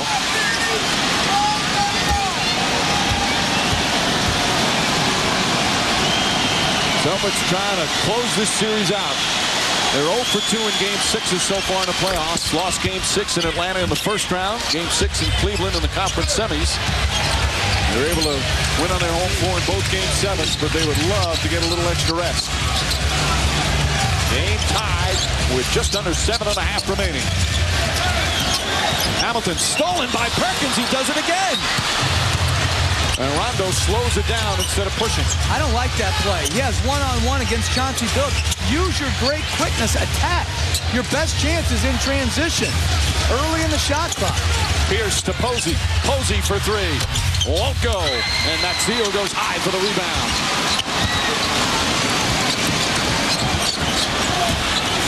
Stuckey and Hamilton, along with Billups, the three guards out there for Detroit. McDyess. Here's Stuckey to the basket. Perkins defends it. A lot of contact. Billups comes away as they reset the 24. Maxwell calling for the ball. He's got Pierce on him. Maxwell knocks it down. The two young Pistons out there in the biggest game of the year. That's a big-time move by Maxwell. If you're Paul Pierce, don't flop. Solid defense and contest. I want Garnett on the post right now. Instead, he hits the jumper. Well, even if he hits the jumper, what Coach is talking about, I couldn't agree more. You got to go at the high percentage play. He's been so effective on the block. He's gotten good offense with him on the block. You got to play through the post. We're midway through the fourth, and it's all tied in this elimination game for the Detroit Pistons. Maxwell again. Maxwell to the basket. Little shuffle and gets it to rattle in. Jason Maxwell back-to-back buckets. Got to give this young player so much credit. We talked about it before. Flip Saunders went with Theo Ratliff over him, patient on the bench, waited for his moment, and made two crucial baskets. Garnett to Pierce. Pierce spinning inside and puts it in, and a foul. What a move from Pierce. Swerving in the paint, and now a chance for a three-point play. And we'll have timeout. Both teams hitting big shots here in the fourth quarter. Needing the basket offensively, Paul Pierce, good job, spin move, off balance, takes the contact, lays it in, going to the line. And how about Maxwell, the young fella, ready when called upon, the flop, no call by Pierce, rhythm jump shot, and then on the block, face move, high percentage quality move in the paint area. Young fella getting it done for the Pistons.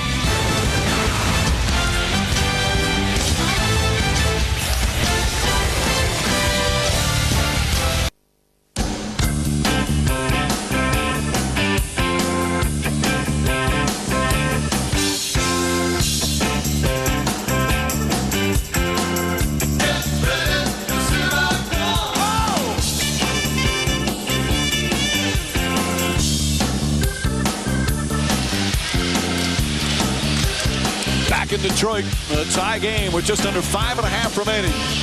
Game 6 of the Eastern Conference Finals. Pistons trying to avoid elimination and force a Game 7. Our GMC game track, Rip Hamilton with the bad elbow has played superbly.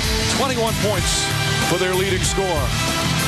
Meanwhile, the third quarter was huge. Tayshaun Prince came alive offensively as the Pistons threw up 31 points on the board. Went up by as many as 10 early in the fourth. But the Celtics storming back. We've seen a number of comebacks. Most of them have failed down the stretch in this series, but Pierce with a chance for a three-point play. He'll go to the line with 5:25 remaining. And you see what Doc Rivers is going with defense right now. Ray Allen tells him stay ready, but Posey playing exceptional defense against Rip Hamilton, sticking with him. Detroit in the penalty the rest of the way as the Celtics have regained the lead, trailing by 10 earlier here in the fourth quarter. And it's interesting. 5 minutes to go. Rip Hamilton is not on the floor. Billups and Stuckey in the backcourt. Wallace deflected and stolen by Rondo. Rondo one man to beat, and he brings it back out again. And Wallace has 5 fouls. He's not going to foul you there. I don't know if Rondo knew it was Wallace behind him, perhaps. Pierce looking. Puts it in. And the Celtics back up by 3. I think you can make a case for Rondo to go one-on-one, but I like the idea of pulling it out as a young point guard, making sure you get a good possession. Got the ball into the hands of Pierce, and Pierce did the rest. Pierce 8 of 11 from the field. He's got 21 points and 7 boards. Wallace calling for it. Rasheed Wallace looking to post up Perkins. Nice up and under move. Can't get it to fall, and Perkins the rebound. It's a beautiful move. Just couldn't finish. And Rasheed Wallace still running up the floor. If you're the Celtics, you got to realize this 5-on-4. Pierce trying to find an opening. Draws the foul on the pass. Doesn't matter. He's still going to shoot as they're in the penalty. And 2 more free throws for Paul Pierce. And I understand what Coach is saying, but good defense by Rondo. Active hands, high hands, causes the deflection. Then he could go off to the races, but says, hey, that's a big guy chasing me down. Let me make sure I get a quality possession. Gets it into the hands of his home run hitter. And then Paul Pierce, that pretty step-back jump shot. Nothing but net. Rondo's been amongst the league leaders in the playoffs in steals. Pierce now will shoot 2. Hamilton back in the game. McDyess will also return for Detroit. He takes out Maxiel. Maxiel has been just terrific. And Jeff, you talk about this all the time. Young guys who are playing so well, do you bring your veterans back in when they're getting the job done at crunch time? I would. In this case right now, the score's going the other way. I'm going to play my 5 starters if I'm Detroit and count on their positive experience together to figure out how they can get scores and stops. I totally agree with that. I think if you're Doc Rivers, you have to like what James Posey is doing. Last possession was defended. Chauncey Billups taking whoever he's defending out of the offensive possession. Pierce knocks down another. A 19-4 run. A 15-point turnaround. Pistons were up by 10. Now they trail by 5 here in the 4th with 4 to play. And I'm surprised they have Posey on Billups instead of on Hamilton. Wallace looking to post up again. A high release. Gets the roll. Rasheed Wallace with just his 2nd field goal, but a big bucket. The reason why I prefer, if I'm Doc Rivers, Posey on Billups is because he's not going to gamble. He's going to make Billups work offensively. Garnett with Billups on him. Using his height. There's that high release. Puts it in. Garnett with 16. And the Celtics back up by 5. And that's where you execute defensively. Give the Celtics credit. Mismatch with Billups on Garnett. But who recognizes the mismatch? Where does the help come from?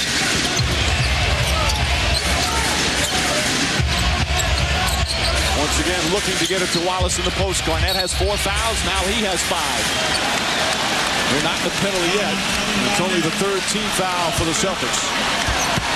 And now when you're talking about Wallace and Garnett, you can no longer gamble on the post pass. You have to trust the help behind you, look to contest, and keep guys in front of you. So 5 fouls for Rasheed Wallace and 5 for Garnett. And you see the switch. Perkins now defends Wallace because he doesn't have the 5 fouls. And a foul on Perkins. They'll take it out once again as Perkins picks up his 3rd. Now the next foul by Boston, and they're in the penalty. But Rasheed Wallace drifted through this game. This is how you get a player of Rasheed Wallace's ability into the flow. You post him up on consecutive possessions. And this is at the most critical time in the game. I like this strategy. Prince looking. Shot clock down to 6.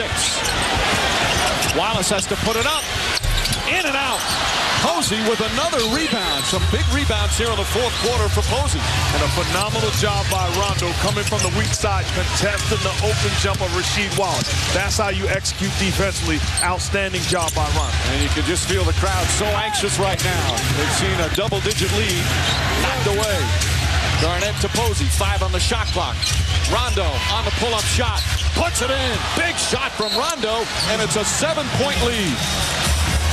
Timeout Detroit, and this crowd is stunned with 2:32 remaining.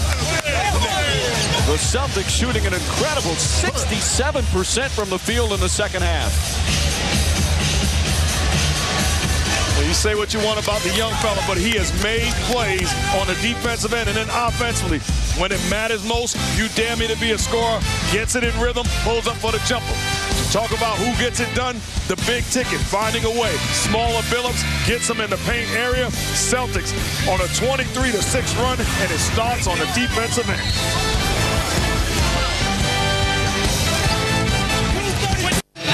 What a fourth quarter on the road for Doc Rivers and the Celtics.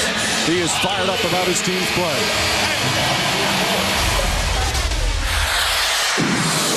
If you want it, you got to go get it, all right? If you want it, you got to go get it. Gosh, y'all want to hit it today. Well, then go do it. Go do it. And that's exactly what they've done with this 23-6 run. Now it's up to the Pistons. They had another terrific regular season, 59 wins, second best in the NBA.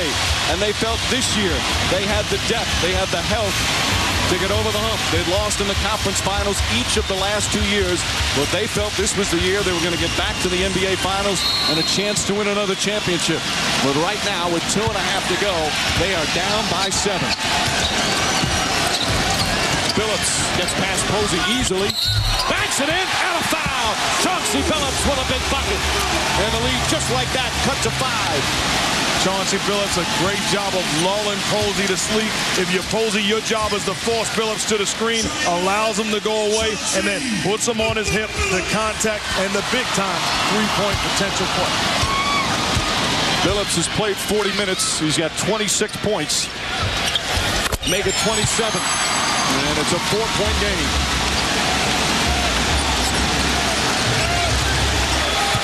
Rondo, Pierce, Garnett, Posey, and Perkins out there. Rondo, the floater. Won't go. Rebound tip taken by Perkins. Back up. And it's going to be Celtic ball. A lot of contact in there.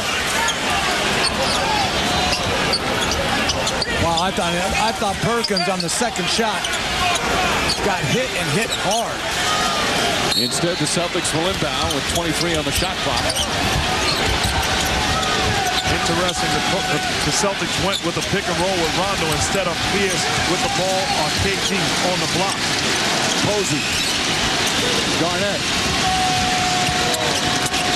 Pierce looking. Shot clock at 8. Garnett on the drive. Garnett to the basket. Kicks it out. Rondo, an open jump shot. Back of the rim. Posey tips it. Posey trying to save it. Right to Prince. You have to shoot that ball. Posey with the steal. He took it away. James Posey with a huge defensive play. Hamilton nearly steals it. And then Hamilton fouls Pierce. And now Pierce will go to the line for 2. This all started with Garnett passing up another shot. Posey out of the picture. Great play by Posey. A lack of awareness by the Pistons. The Detroit Pistons this year had the 3rd best turnover mark in NBA history. They've been keeping turnovers since back in 70-71. The 3rd best ever, number 1 in the NBA, but they've had 6 turnovers here in the 4th quarter. And once again, it's going to come down to who makes free throws. And that was an ill-advised foul by Rip Hamilton. Make him score. How about Doc Rivers inserting Ray Allen into the ball game? A shocking move. If I'm Doc Rivers, I'm sticking with Posey and his defense. One mishap allowing Chauncey Billups to get the three-point play, but outstanding defense by Posey this half. Certainly you want Posey out there for defense, but he's probably also thinking Ray Allen's free throw shooting. Because that's what the Celtics are going to have to do down the stretch. But what you got to do down the stretch is get stops. And it starts with Posey's defense on the perimeter players of the Pistons. Pierce, 2 big free throws there. 85-79. Pierce has 10 of his 25 here in the 4th quarter. Minute and a half to go. Pistons down by 6. Billups on the drive. Shot block. Perkins with the block. Prince to Billups. That's a 3. Short, and Garnett the rebound. Great strategy by the Celtics to switch the high pick and roll with Rasheed Wallace and make Billups go one-on-one against Garnett. The advantage when you have the defensive player of the year, you can switch and put Garnett on Billups. Now the Pistons, a whistle and a timeout called by Doc Rivers with 11 on the shot clock, 1:05 on the game clock. Some of the Pistons fans heading for the exits. As Boston now with a 6-point lead. Huge defensive play. Kendrick Perkins, one of the stars of Game 5. An enormous defensive effort there. Celtics will have the ball when we come back. A minute and 5 away from the NBA Finals.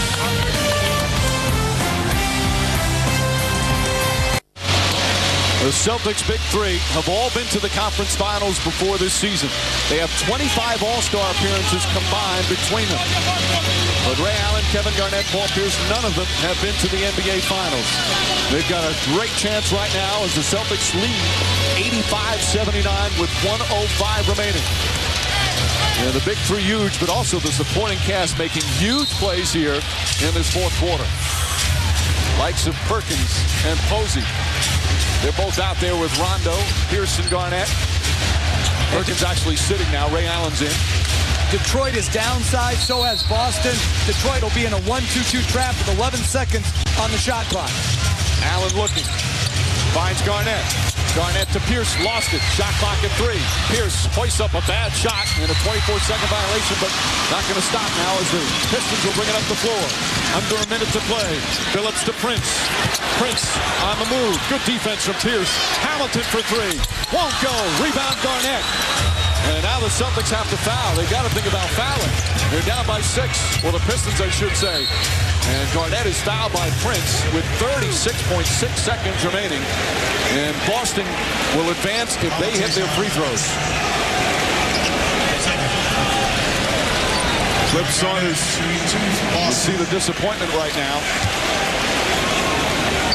We'll have, if the Boston Celtics hold on and win this one, we'll have the ceremony coming up on SportsCenter. The Pistons had 2 wide open three-point shots. Phillips missed on the right wing. Hamilton missed on the left wing. Garnett misses again. It's not over yet. It's a 2-possession game. The Celtics have to hit their free throws. A lot of the crowd left even on the last timeout. Which is unbelievable to me. If you're a Detroit Pistons fan, we've seen crazier things happen. You got to believe in this group and what they're able to do. Garnett misses both. And the Pistons will call timeout. They're still alive. And that's why I think Ray Allen should have held the ball and make them foul him instead of giving the ball up to Kevin Garnett.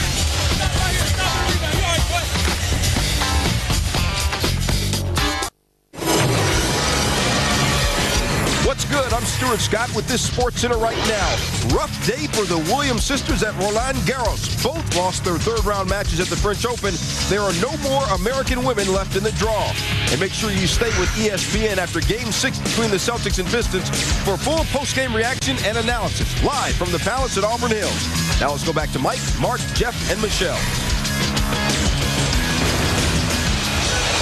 Thank you, Stuart. Right now, the Celtics in the driver's seat, 85-79 with 36.3 seconds remaining, but Garnett missing those 2 free throws, and the Pistons still alive.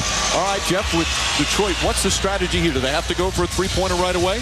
Well, I think, again, you get the best quality you can, the quickest you can, and hope that leads to an open 3. I totally agree. It has to be something quick, and then you look to come up with a steal or foul immediately.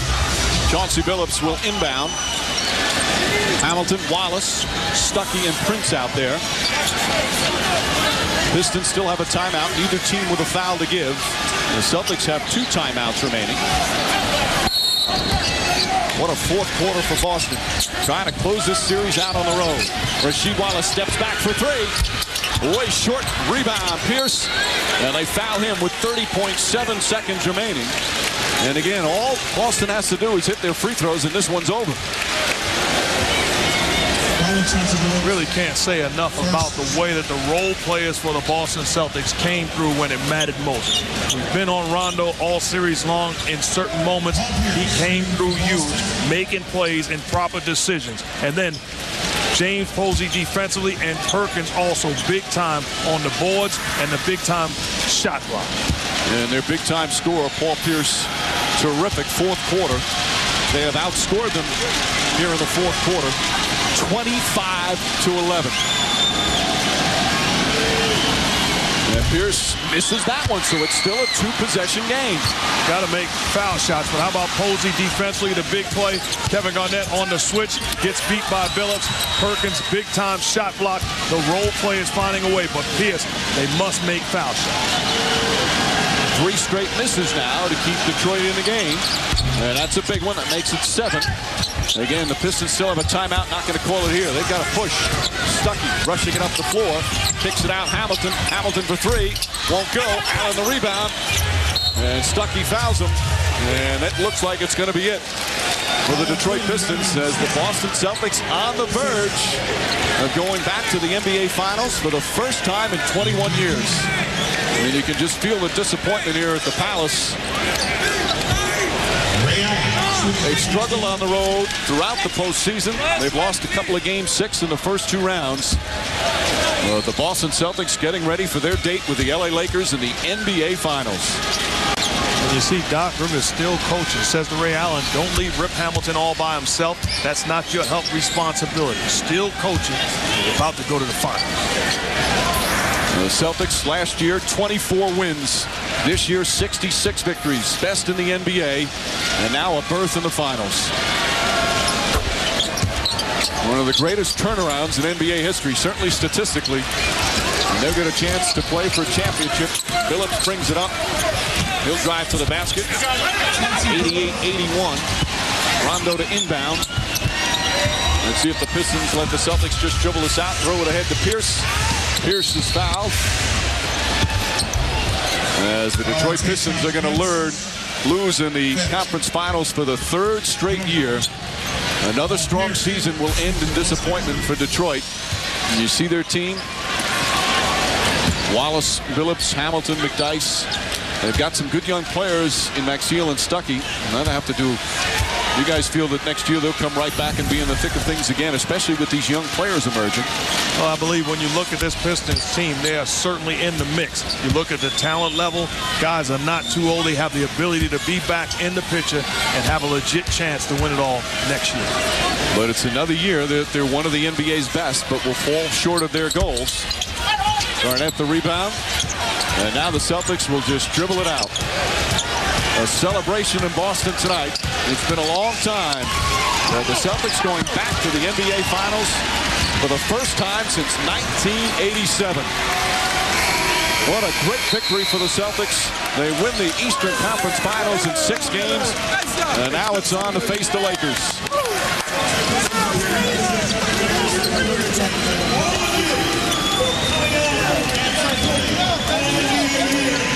Garnett and Phillips, such good friends. And it's Garnett who will go to his first NBA Finals, along with Pierce and Allen, their first trip to play for a championship. The respect and sportsmanship as this series closes in 6 games. Just a great, great 4th quarter by the Celtics, Mark. Well, really, when you talk about finding a way to get it done, Doc Rivers in the huddle said, hey, you guys want to get to the championship. You want to end it? Well, end it now. Here's your opportunity. They took heed to his call, responded on the defensive end, and big-time plays on both ends of the floor. They went through some rough years together in Boston. Doc Rivers and Paul Pierce. And Kevin Garnett was acquired, and things changed, and he's with Michelle. All right. Hey, Hub's got to take priority over the interview, and you know that. Kevin, you've gotten to the conference finals once before. Finally, this is what you came here for. Can you describe the feeling? Hey, boy. I love you, boy. Way to play. Kind of neutral, Michelle, you know. Neutral? Yeah, I am, because I know it's a whole nother goal that, you know, at hand, and just fortunate to be around these great guys, man. You know, you said it in the beginning when you asked your question that this is the reason I came here, and this is part of our goal, so I'm glad we got it.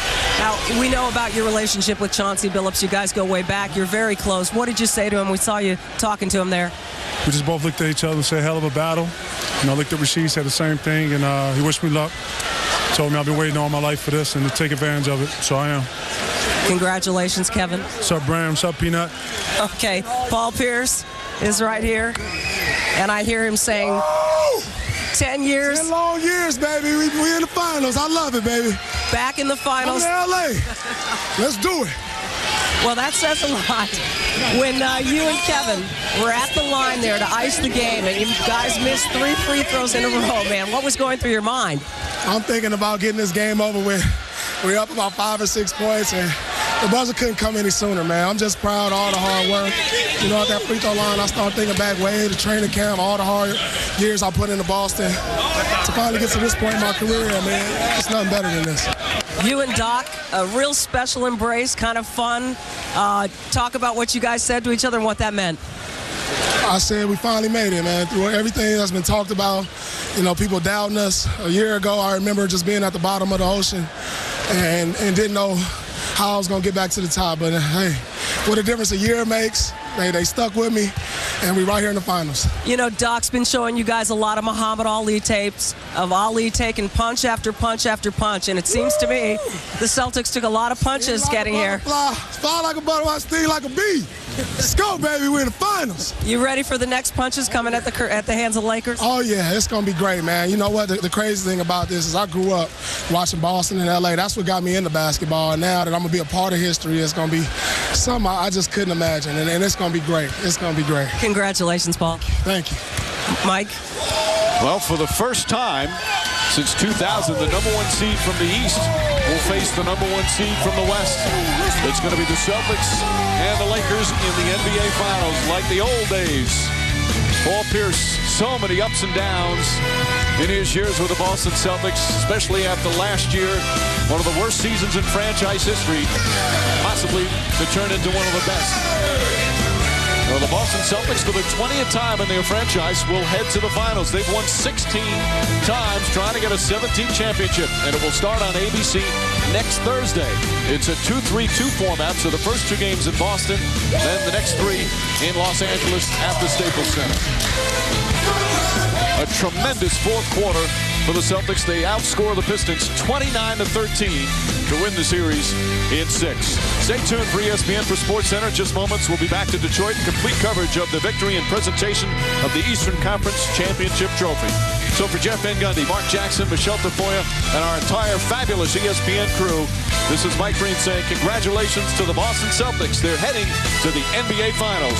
SportsCenter coming up next.